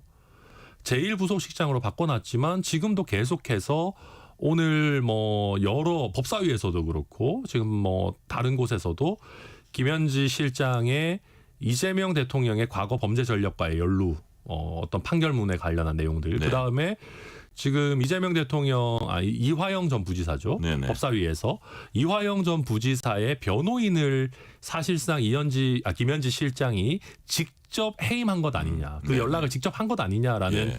논란이 나왔고 지금 그때 당시 변호인이었던 설주환 변호사 같은 경우도 질책이라는 표현은 좀 애매하지만 그건 뭐 확정할 수 없지만 그때 당시 김현지 실장에게 연락을 네. 받았던 거 맞다라고 지금 인정을 했거든요. 그래서 이런 식으로 지금 김현지 실장에 대한 여러 가지 관여 어떤 과잉 개입 의혹들이 지금 너무 첩첩이 쌓여 있기 때문에 네. 이 상황에서까지 도망간다라고 하면 저는 이재명 대통령과 더불어민주당이 지나치게 수세에 몰릴 것이다 그렇게 봅니다. 네. 자, 개혁신당 이슈. 개혁신당 내년 지방선거 후보 올 연말에 조기 공천하는 방안 검토하고 있는 걸로 알려졌습니다. 네. 이 과연 광역자치단체장을 낼 건지 이런 뭐 확정되지는 않았겠지만 네, 네. 어떤 계획을 갖고 계십니까? 저희가 좋은 분들 계속 이제 찾고 있고요. 일단은 저희가 조기 공천하겠다라고 했을 때는 사실 저희가 이제 가장 중요하게 보는 거는 오히려 지방 의원들입니다. 네. 저희가 지방 의원들 같은 경우에는 특히 3인 4인 선거구 같으면 또 비례대표들도 그렇고요. 지방의회 비례대표들도 그렇고 해볼 만한 지역들이 꽤 있거든요. 네. 그런데 아마 개혁신당을 달고 나가시는 분들은 좀 젊고 정치 신인인 분들이 상대적으로 많을 겁니다. 네네. 그러면 저희가 좀 조기 공천을 해서 그분들한테 충분히 좀 노하우를 알려드릴 것도 알려드리고 네네. 준비를 할 수 있는 시간을 드리자는 그런 것이고요. 차원이군요. 그다음에 광역단체장이나 이런 분들은 아마도 조금 더 시간을 가지고 영입을 좀 하거나 이렇게 좀 찾는 과정들이 있지 않겠나 예상합니다. 네. 저희가 조국 혁신당한테도 민주당과의 공조 부분 이거를 물어봤는데 네. 자, 이제 사람들이 과연 이제 지방선거 국면에서 국민의힘과 개혁신당이 과연 공조할지.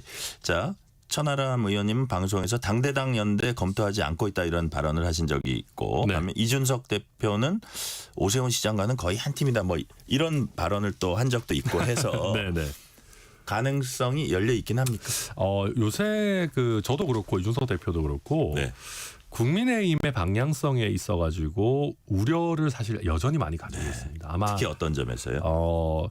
그 윤석열 정부의 시절에 대한 어떤 반성과 성찰 그리고 특히 비상계엄과 탄핵에 있어서 계엄에 대한 반대 의사와 탄핵에 대한 찬성 의사를 명확하게 하지 않고 단절 말씀하시는 그렇죠. 거군요. 그러니까 윤석열 네. 전 대통령과의 단절 그리고 반성과 성찰이 사실은 충분하지 않습니다. 지금 더불어민주당이 너무 난리를 치니까 그게 조금 가려져 있는 거지. 네. 저는 그런 방향성에 대해서 우려를 일단은 가지고 있고요. 그 다음에 어떤 이준석 대표, 오세훈 시장은 워낙 또 가까운 사이예요. 네네. 근데 그렇다고는 하지만 개인적인 친분은 친분이고 개혁신당에 아주 훌륭한 후보가 있어서 나 서울시장 도전하겠다 그러면 그걸 저희가 어떻게 막습니까? 네. 그래서 어떤 지방선거는 대선과 다르게 중앙당에서 모든 걸 컨트롤하는 게 아니기 때문에 후보자들의 의사를 저희가 충분히 들어봐야 된다 말씀드립니다. 자, 마지막 질문 드릴게요. 천하람 의원님께서는 이번 정기국회는 물론이고 임기 중에 반드시 꼭 통과시키겠다 생각하시는 핵심 추진 법안이 있으실 것 같아요. 네. 어떤 법안입니까? 저희 정치적으로는요. 네. 사표 방지 심리가 너무 지긋지긋해가지고요.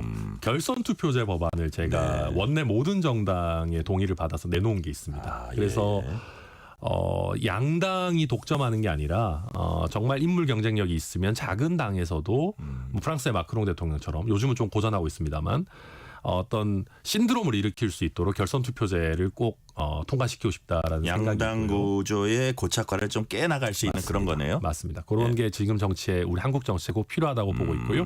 그다음에 경제나 이런 면에서는 하고 싶은 게 너무 많지만 제가 내놓은 것 중에 그 젊은 세대에서 굉장히 공감을 많이 하시던 게 포괄 임금제를 좀 없애보자. 지금 52시간을 없애자 뭐 이런 논의 많은데 저는 제대로 야근에 대해서 정당한 대가를 주면서 그 다음에 52시간 정당한 대가를 주면서 52시간을 제한을 푸는 거를 함께 논의해야 된다. 우리가 네. 언제까지 공짜 야근, 공짜 주말 근무 이런 거를 용인해서는 안 된다. 네. 저는 그런 생각 가지고 있습니다. 네, 오늘 말씀은 여기까지 듣겠습니다. 지금까지 천하람 개혁신당 원내 대표였습니다. 오늘 말씀 의원님 감사합니다. 감사합니다. 편지 왔습니다.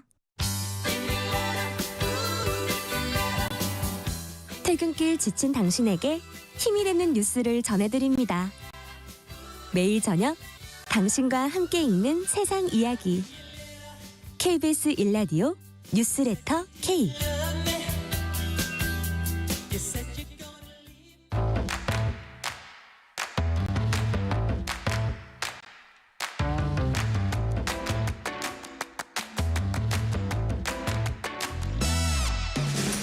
오늘 가장 뜨거운 뉴스, 화제 소식 쏙쏙 골라서 전해드립니다. 뉴스레터 브리핑 한국일보 김도형 기자 나오셨습니다. 김도형 기자님 어서 오세요. 안녕하세요.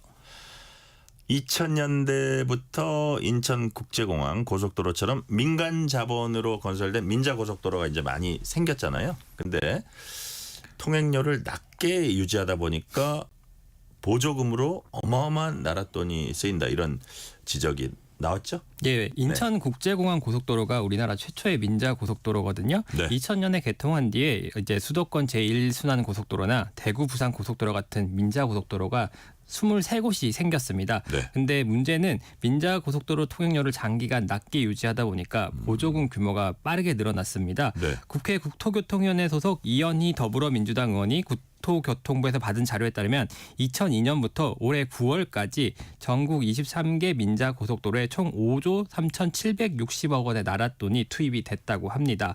올해에는 1,878억 원이고요. 최근 5년간만 해도 약 1조 원 넘는 돈이 지급이 됐습니다. 네. 자, 민자인데 나랏돈이 들어간다. 아까 보조금 얘기도 하셨는데 그렇다면 어떤 방식으로 그 돈을 보조하고 있습니까? 예, 최소 운영 수익 보전 제도 MRG라는 제도 때문인데요. 네. 보통 민간이 건설한 도로 등의 수익이 예상보다 적을 때 정부가 최소 운영 수입을 보장해주는 제도적인 장치입니다. 그렇군요. 1998년에 민간 자본의 도로 투자를 활성화하기 위해서 도입이 됐다가 과다한 수입 보전, 그 혈세 낭비 지적이 잇따르면서 2009년에 폐지가 됐습니다. 네. 지원액의 79%를 차지하는 4조 2,373억 원이 이 제도에 따라 지급이 됐습니다. 2021년까지 이 제도에 따라서 연간 3천억 원 가까운 지원금이 지급이 됐는데 2022년에 대부분 협약이 끝나면서 지원금 규모는 많이 줄었습니다. 또 다른 요인도 있는데요. 이른바 요금 미인상 보조금이라는 겁니다. 2002년 이후 7,794억 원이 투입이 됐습니다. 통상 민자고속도로는 소비자 물가 상승률을 반영해서 통행료를 인상하도록 돼 있는데 정부가 물가 관리를 위해서 민자고속도로의 통행료를 동결을 요청할 경우에는 이에 따른 손실을 정부 재정으로 지원하게 돼 있는 겁니다. 제정고속도로의 통행료는 2015년 12월 이후 10년간 동결하고 있는데 정부가 민자고속도로 통행료도 제정고속도로의 1.1배 안팎 수준으로 억제하고 있어서 향후에도 요금 미인상 보조금 지급액이 늘어날 수밖에 없는 형편입니다. 가장 많은 미인상 보조금을 받은 곳은 인천대교로 203억 원이 지급이 됐고요. 서수원 평택 고속도로에 163억 원, 구리 포천 고속도로에 151억 원이 들어갔습니다. 네.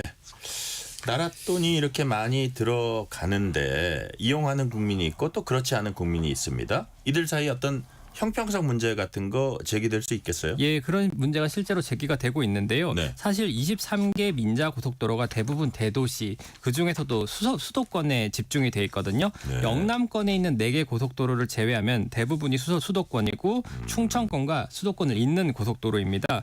민자 고속도로의 통행료가 동결되면서 생기는 이익은 이용자가 부담을 누리는데 네. 부담은 모든 국민이 나눠지는 셈이니까 부당하게 부담을 돌리는 것 아니냐는 지적이 나옵니다. 이 의원은 통행료 부담 형평성을 높이고 재정 부담을 줄일 수 있는 근본적인 대책을 시급히 마련해야 한다라고 지적을 했습니다. 그렇군요. 자, 주제를 한번 바꿔볼게요. 성범죄를 당했는데 담당 검사에게 성비 전력이 있다면 피해자 입장에서 과연 어떨까요? 불안할 수밖에 없을 겁니다. 근데 또 이런 상황을 피할 만한 제도적 장치가 없어서 피해자들이 불안하다 이런 얘기가 있어요. 어떤 사례가 있습니까? 예, 한겨레 신문이 김정원 씨 가명입니다. 네. 사례를 소개를 했는데요. 성폭행을 당한 뒤 가해자를 고소를 했습니다. 근데 나중에 알고 보니 2심 공판 검사가 네. 오피스텔에서 성매매를 하다가 발각이 돼서 벌금 200만 원을 받고 정직 3개월을 받은 전력이 있다는 걸 알게 된 겁니다. 김 씨는 공판 검사의 전력을 알고 난 뒤 재판이 공정하게 진행될 수 있을지 불안이 커졌고 성폭력 피해에 국가의 2차 가해가 더해진 느낌이었다라고 밝혔습니다. 네. 검사를 바꾸기 위해서 노력을 했었는데요. 네. 검사에 대한 기피 제도가 마련돼 있지 않아서 별다른 선택지가 없었다고 합니다. 2심 공판 과정에서 가해자가 정원 씨의 동의 없이 성관계를 했다라는 진술도 나왔는데 한거불능인 상태가 인정되지 않아서 무죄가 선고됐거든요. 네. 정원 씨가 해당 검사에게 상고를 수차례 요청을 했지만 받아들여지지 않았다고 합니다. 아, 그래요. 네. 자, 경찰 뭐 판사 경우에도 이제 기피 신청 같은 걸 할 수가 있잖아요. 예. 근데 담당 검사를 바꾸는 제도는 없다는 건가요? 예, 맞습니다. 경찰 같은 경우에는 성범죄나 성희롱으로 징계 처분을 받으면 여성, 아동, 청소년 수사를 담당하는 부서에 배치가 될 수가 없고 판사의 경우에는 기피 신청을 할 수가 있잖아요. 근데 검사에게는 이런 제도가 없어요. 다만 뭐 성비위 전력이 있는 검사가 많은 건 아닙니다. 서용교 더불어민주당 의원이 법무부에서 받은 자료를 보면 네. 성범죄 성비위로 징계를 받은 검사는 최근 5년간 모두 5명이고 이 중에 3명이 현직에 남아 있다고 합니다. 다만 검찰의 제19 감사기 관행에 따라서 성비위 검사가 더 많을 것이라는 지적도 있습니다. 다만 사람들이 그 성비위 검사가 많지는 않아도 피해자의 불안과 사법 체계에 대한 불신이 가중될 수 있는 만큼 법무부 인사 규정을 개정해야 된다는 목소리가 나옵니다. 법무부는 이런 지적에 대해 성범죄 사건과 관련해 수사의 공정성 확보, 2차 피해 방지의 필요성, 다른 그 형평성 등을 고려해서 관련 규정 마련을 신중하게 검토하겠다고 밝혔습니다. 네. 트럼프 미국 대통령 그렇게 받고 싶었던 노벨 평화상 수상은 이제 불발됐습니다. 그렇지만 트럼프 대통령이 이스라엘 하마스 간 종전 노력은 계속 기울이고 있다고 하는데 지금 가자 평화 정상회의가 열렸다고 하는데 그 구체적인 어떤 소식이 있는지 전해주세요. 예, 현지 시간 13일 이집트 휴양지 샤르մ 엘 셰이크에서 가자 평화 정상회의가 열렸습니다. 네. 트럼프 대통령이 직접 주재를 했고 이제 평화 구상 1단계 합의에 서명을 했습니다. 이걸 이제 제도화한 뒤에 2단계 합의 추진 및 실행 방법을 논의하기 위한 행사입니다. 네. 앞서 이 평화 구상 1단계에 따라 이스라엘 생존 인질 20명 전원이 석방이 됐고요. 이스라엘도 팔레스타인 수감자들을 석방했습니다. 트럼프 대통령은 개막 연설에서 마침내 평화가 찾아왔다며 우리는 모두가 불가능하다고 말한 일을 해냈다고 자랑을 했습니다. 회의에는 미국뿐 아니라 이집트, 카타르, 튀르키예 등 4개국 중재국 정상과 영국, 프랑스, 독일 등 20여 국 지도자들이 참석을 했습니다. 20여 개국 지도자 나왔어요? 예, 맞습니다. 네. 다만 당사국인 이스라엘과 하마스는 불참을 했는데요. 이스라엘 총리실은 유대 명절 일정 때문이라고 설명을 했는데 우파 연정 내 강경파의 내부 반발을 의식한 결정이라는 현지 보도가 나오고 있습니다. 하마스의 경우 무장 해제를 전제로 한 회담을 받아들일 수가 없다며 일찌감치 불참 의사를 밝혔습니다. 그렇다면 어떤 그 협상의 한 축인 하마스가 불참했다. 이 부분은 앞으로 이제 살펴봐야겠네요. 그 무장 해제 이 부분이 되게 또 민감한 문제니까. 맞습니다. 자, 이게 아직 끝난 건 끝난 게 아니다. 이렇게 봐야겠네요. 맞습니다. 네. 그런데 트럼프 대통령이 성과를 독식하고 있다. 이런 지적도 나옵니다. 이건 또 무슨 얘기예요? 예, 정상회의를 트럼프 대통령과 압델 파타 엘시시 이집트 대통령이 공동으로 주재하긴 했는데 사실상 트럼프 대통령의 동무대나 다름없었다는 평가가 나오는 겁니다.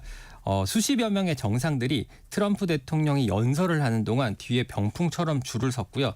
트럼프 대통령이 마치 출석을 부르듯이 각국 정상들을 개별적으로 호명을 하기도 했습니다. 트럼프 대통령은 그들이 왜 서기로 했는지 모르겠지만 연설을 짧게 하겠다고 가볍게 농담을 하기도 했습니다. 네. 트럼프 대통령은 앞서서도 자신이 중재한 이스라엘과 하마스의 휴전 합의를 가장 위대한 합의라고 강조를 해왔습니다. 트럼프 대통령의 낙관에도 불구하고 휴전 합의가 제대로 이행될 것인지 의문을 갖는 시선이 있습니다. 블룸버그 통신은 하마스가 사망한 인질 전원의 유해를 돌려보내겠다고 한 약속을 지키지 않았다고 지적을 했습니다. 휴전 합의 발표 72시간 내로 모든 인질을 석방하기로 했었는데 숨진 28명의 시신 중 4구만 돌려줬고 나머지 유해가 어디 있는지 찾지 못할 가능성도 있다고 합니다. 뉴욕타임즈는 트럼프 대통령의 짧은 언급을 제외하면은 가자 지구의 재건이나 팔레스타인의 미래에 대한 구상이 부족했다고 지적을 했습니다. 현재 미국의 국내 상황 상황이 정부 셧다운 등으로 불안정하니 외교 성과를 내세워 국정 동력을 확보하려는 것 아니냐는 관측도 나오고 있습니다. 네, 참 트럼프가 욕심도 많은가 봐요. 마지막 소식은 친환경 장례 문화 관련 소식입니다. 삼성 서울병원 장례식장 등이 일회용품을 쓰지 않는 운동을 전개하고 있다고 해요. 예, 서울시가 2023년부터 일회용품 사용을 줄이려고 친환경 장례 문화 사업을 도입을 했습니다. 네. 삼성 서울병원이 여기에 응한 건데요. 올 1월부터 장례식장 내 14개 모든 빈소에서 다회용기만을 씁니다. 그릇만 쓰는 게 아니고요. 수저와 물잔, 식탁보까지 일회용품은 전혀 쓰지 않는다고 합니다. 상급 종합병원 가운데 다회용기를 사용하는 것은 삼성 서울병원이 처음입니다. 잘 아시다시피 대부분 장례식장에 가면 일회용품 사용이 일반적이다 보니까 쓰레기가 네. 굉장히 많이 배출되잖아요. 그렇죠, 그렇죠. 그게 양이 어마어마합니다. 통계를 보면요. 전국 장례식장에서 한 해 동안 배출되는 일회용품 쓰레기가 3억 7천만 개로 2,300톤 규모가 되고요. 국내 일회용 접시 중에 20%가량이 장례식장에서 사용될 정도라고 그래요? 합니다. 예.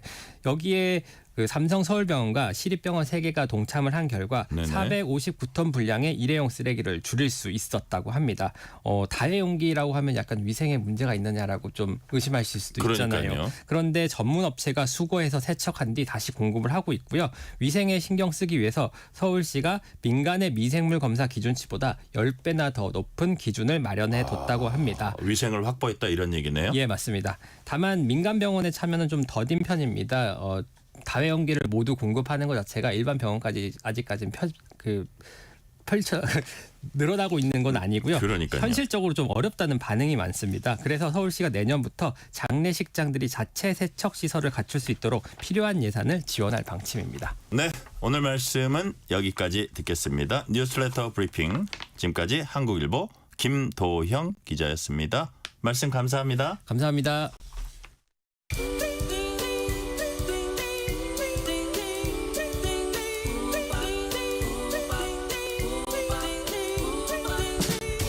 오늘 하루 뉴스를 정리해주는 다정한 편지 한 통. KBS 1라디오 뉴스레터 K.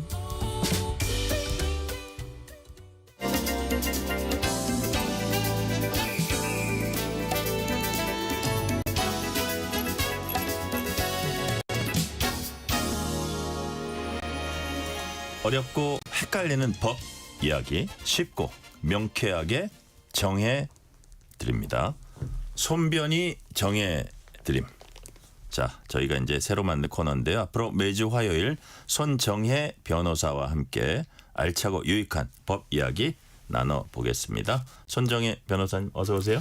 안녕하세요. 손정혜입니다. 정혜가 정해드리는 내용 같이 집중해서 들어주셨으면 좋겠습니다.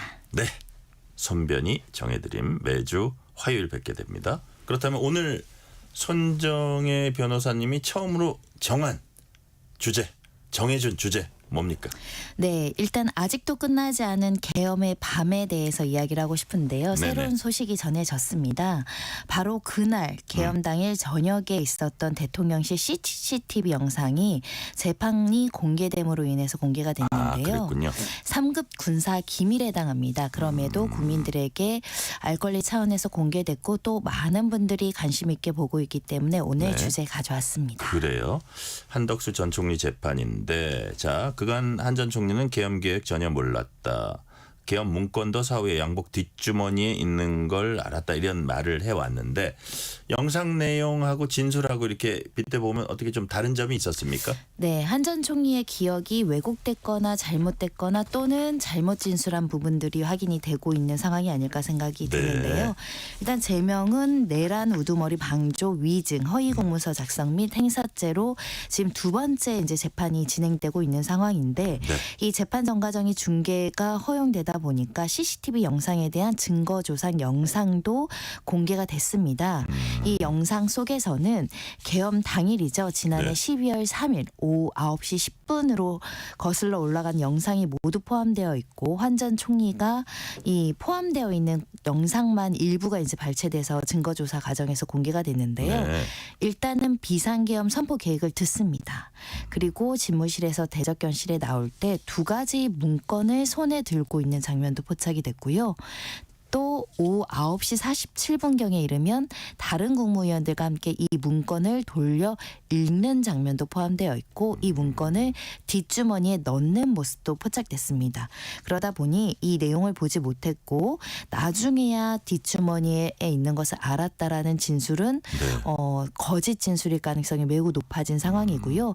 특검 측에서는 이 문서에 윤 전 대통령의 특별 지시사항이 담겨 있을 것이다 라고 주장을 한 상황이고 이와 더불어서 계엄 문건을 보고 웃는 장면들 그리고 윤 전 대통령이 계엄 선포와 관련한 이야기를 할 때 고개를 끄덕끄덕거리는 모습도 영상을 통해서 공개가 됐습니다. 네.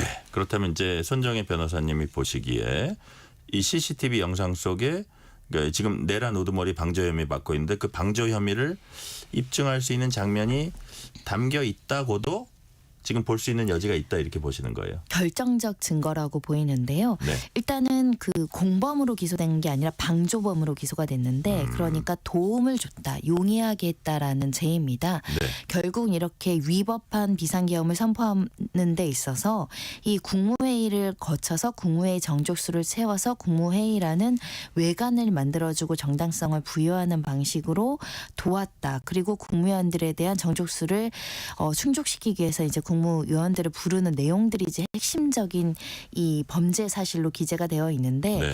이 영상에 보시면 이 김용현 장관이 나갔다가 손가락으로 뭐 사람 이렇게 4명 숫자를 막 얘기하면서 사람들을 부르는 내용들이 영상에 포함되어 있거든요. 네. 그 당시에 정족수가 부족해서 송미령 농림부 장관이나 이런 사람들에게 독촉 전화를 하거나 오라는 취지의 영상이 포함되어 있어서 이 특검 측이 주장하고자 하는 국무회의를 통해서 정당성을 부여하는 방식으로 도왔다라는 부분을 이제 입증할 수 있는 것이고 또 두 번째로는 한 전 총리가 이 계엄 계획에 대해서 몰랐고 그리고 나는 반대했다 이런 취지의 주장을 통해서 네. 나는 실질적으로 국무회의를 개최한 것은 국무위원들이 모두 다 오면 비상계엄에 대해서 반대 의견을 통해서 대통령을 만류할 것이다라는 생각을 가지고 불렀다 이렇게 진술을 했거든요. 근데 CCTV에는 반대 의견을 개진하는 내용이 포함되어 있는 것이 네. 아니라 오히려 윤 전 대통령이 어떤 이야기를 하고 계엄에 대해서 설명할 때 끄덕끄덕하는 내용들이 포함되었다는 점에서는 비상계엄 문건을 본 적이 없거나 이걸 돕지 않았다라는 진술과는 굉장히 상반되는 내용이기 때문에 네. 한 전 총리의 진술의 신빙성이 굉장히 깨지고 있고 낮아지고 있는 결정적 증거가 제출됐다고 보입니다. 네, 영상을 보면 또 한덕수 전 총리하고 이상민 전 행안장관이 서로 문건 보여주고 웃는 장면이 있어요. 특검은 이 문건을 단전 단수 문건 이렇게 보고 있는데 이게 이상민 전 장관 재판이라든지 한덕수 전 총리 재판에도 불리하게 작용할 수 있을 걸로 보세요. 네, 유죄의 증거가 될 수 있을 것 같습니다. 일단은 재판부에서도 이 점을 굉장히 안 좋게 볼 여지가 있고 특히 국민들이 직관적으로 보기에 이렇게 시급하고 중대한 비상계엄을 선포하는데 굉장히 중요한 직위에 있던 두 사람이 웃고 있었다는 점이 감정적으로 좀 받아들이지 않는 여론들도 꽤 많습니다. 네. 일단 이 상황은 계엄이 이미 선포된 이후입니다. 그리고 대접견실로 와서 이상민 전 장관에게 이제 지시 부분을 이제 전달하는 내용 그리고 그 시간이 16분간 이루어지고 있거든요. 네네. 문건들을 보면서 여러 가지 대화를 하는데 특검 측의 주장은 시간대별로 봉쇄 계획을 논의했다. 16분간이라는 시간은 상당히 긴 시간이기 때문에 네. 이 당시 비상계엄을 선포하고 비상계엄과 관련한 윤 전 대통령의 특별 지시사항을 행안부 장관과 국무총리가 서로 논의를 하면서 관련된 계획에 대해서 실행하려는 의사가 단적으로 보여지는 그 대화 내용이다 이렇게 보고 있는 것이고 네. 실제 이상민 전 장관은 이 단전 단수 지시와 관련해서 구속 기소가 되어 있는 상황입니다. 네. 오늘 박성재 전 법무부 장관에 대한 구속영장 실질심사 있었습니다. 결과 나왔어요? 아직 안 나왔습니다. 이게 핵심 아마도 쟁점은 뭔가요? 일단은 이번에는 종범이 아니라 이 실제로 역할 가담을 했다라는 측면에서 내란죄의 공동정범 그러니까 중요 역할을 했다라는 혐의를 받고 있는데요. 네. 첫 번째 계엄 합수부에 검사를 파견하려는 계획을 실행했는가 그리고 그 계획에 대해서 지시를 받아서 이 내란과 관련한 비상계엄과 일종의 공모를 했는가가 가장 중요한 것이고요. 네.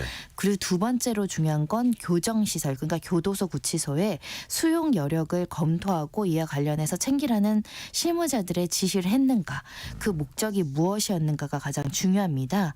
그리고 세 번째로는 출국 금지 관련한 지시를 내렸는데 이 교정본부나 이런 법무부 차원에서 출국 금지를 하려는 목적이 내란과 관련한 이 비상계엄에 관련한 지시를 이행하기 위한 과정에서 이런 지시를 했는지가 가장 중요한 것이고요.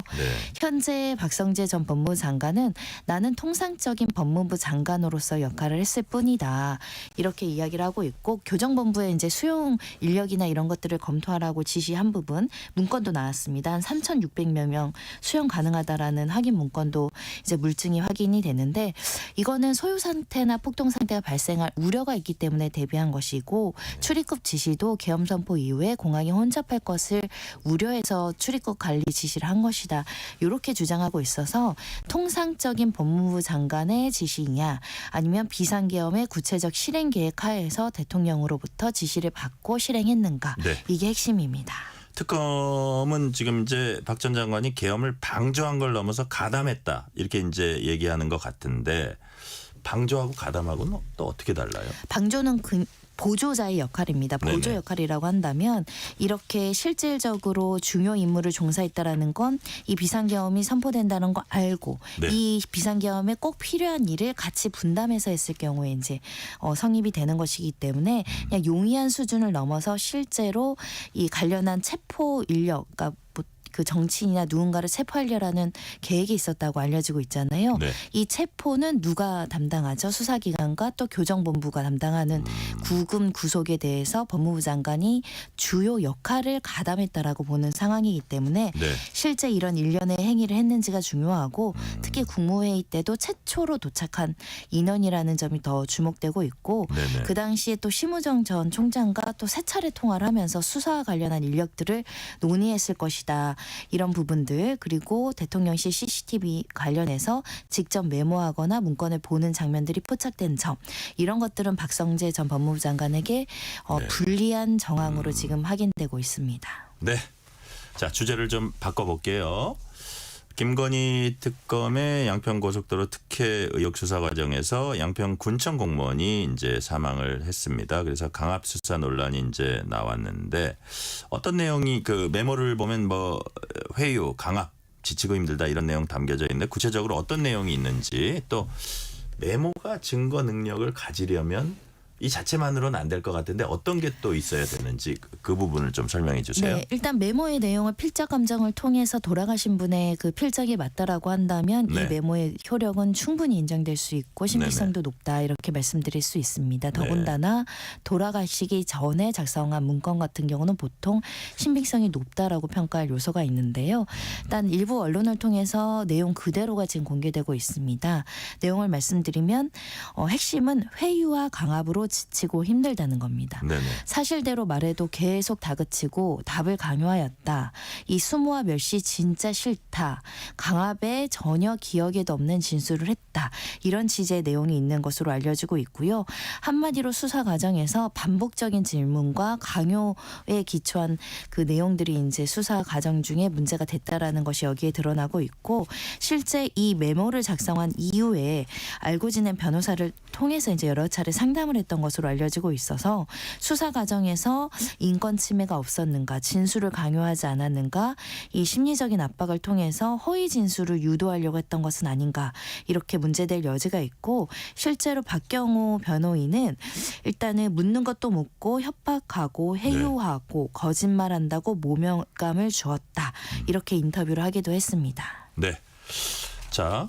근데 일각에선 심야 조사했다 이런 얘기도 나오는데 특검은 뭐 당사자의 동의를 받아서 뭐 심야 조사했다 이런 얘기도 있고 기본적으로 심야 조사는 원칙적으로는 금지돼 있는 거예요? 네, 일단은 원칙적으로는 허용되지 않지만 당사자의 동의가 있는 경우에는 심야 조사가 가능합니다. 가능하다. 그러니까 이 경우에도 실제로 8시 50분쯤에 동의를 받아서 심야 조사를 했고 밤 10시 40분에 조사를 마치고 이제 조서 열람이 그 다음날 새벽 52분경까지 이루어졌다.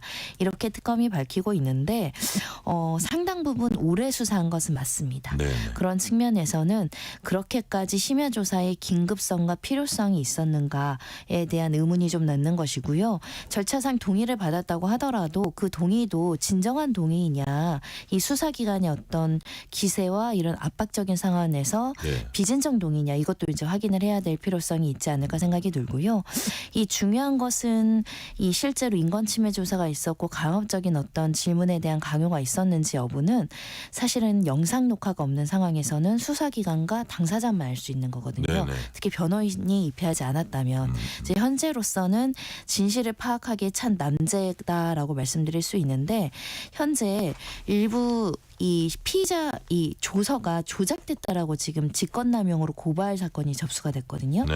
이 과정에서 실제로 이 돌아가신 분이 진술하지 않은 내용이 포함되어 있다. 그러면 이건 공문서를 조작한 거죠. 이 부분에 대한 근데 수사가 그런 걸 진행. 어떻게 입증할까요? 상당 부분 사실 어렵습니다. 그죠? 왜냐하면 예. 진술자는 돌아가셨고요. 예, 예. 수사기관이 우리가 조작했다라고 인정할 일은 난무하기 때문에 밝히기는 굉장히 어렵지만 전반적으로는 수사기관의 무리한 수사가 없었는가, 네. 과잉 수사가 없었는가, 인격 모독적인 표현이 없었는가에 대한 부분들은 감찰 내지 조사가 필요하지 않을까 합니다. 네. 숨진 공무원 조사한 수사팀은 김건희 특검 수사팀 9개 중에 유일하게 검사 없이 경찰과 변호사로 구성된 팀이라고 합니다. 이 자체만으로 문제 소지가 될 수 있습니까? 뭐 검찰이라고 뭐 인권을 보호하고 경찰이라고 인권을 덜 보호하고 이런 것들은 성립하기 어렵기 때문에 네. 검사가 없다고 하더라도 이 경찰만의 수사는 문제가 없다. 다만 일각에서 지적되는 것은 워낙에 특검 측에 김건희 특검의 어떤 그 결과에 대한 압박, 빠른 수사와 어떤 결과물을 만들어내야 된다는 열정이 지나쳐서 이 파견 경찰들이 과잉적으로 수사한 거 아니냐. 그 이전에 뭐 별건 수사 자꾸 집착하지 않냐 이런 얘기도 조금 있었어요. 그렇습니다. 별건 수사뿐만 아니라 이 사건 수사도 네. 그러니까 누군가의 외압과 상부의 지시를 이렇게 관련한 어떤 부담금이나 이런 거를 면제해 주거나 특혜를 준 게 아니냐 핵심적이고 이 업무를 담당하신 분이 돌아가신 공무원인데 네. 이분이 진술에 따라서 수사의 방향이 엄청나게 바뀌다 보니 이분에게 지속적으로 원하는 답을 이끌어내려고 했던 거 아니냐. 네. 이 공무원은 나는 사실대로 말했는데 자꾸 거짓말한다고 모욕을 준다라는 게 이 메모에 적혀 있거든요. 만약에 그러했다고 한다면 실적에 너무 앞서서 무고한 사람을 잡는 상황이 아닐까. 조금 더 인권을 보호하는 방식으로 이 수사가 이루어져야 될 것 같고 책임 있는 자들은 책임을 져야 될 것 같습니다. 네. 시간은 거의 다 됐지만 마지막 질문 짧게 드릴게요. 특검팀은 강압 수사나 회의 없었다. 하지만 수사 방식 재점검하겠다 했습니다. 만약에 강압 수사 정황이 좀 확인되면 그동안 수사했던 그것들의 어떤 증거 능력 같은 게 좀 약화가 되는 겁니까? 강압 수사의 그 개념은 조금 애매합니다. 위법 수사라고 한다면 위법 증거니까 당연히 증거 능력은 부인될 수 있습니다. 네. 손변희 정혜드림 오늘 순서는 여기까지입니다. 지금까지 손정혜 변호사였습니다. 오늘 말씀 감사합니다. 감사합니다. 오늘 뉴스레터 K는 여기까지입니다. 치킨 쿠폰 당첨자 명단은 뉴스레터 K 홈페이지 확인해 주시고요. 오늘 끝곡은 핑크 플로이드의 Goodbye Blue Sky 듣겠습니다. 오늘도 함께해 주신 청취자 여러분 진심으로 감사드립니다. 지금까지 뉴스레터 K 전종철입니다. Look, Mummy, there's no plane up in the sky.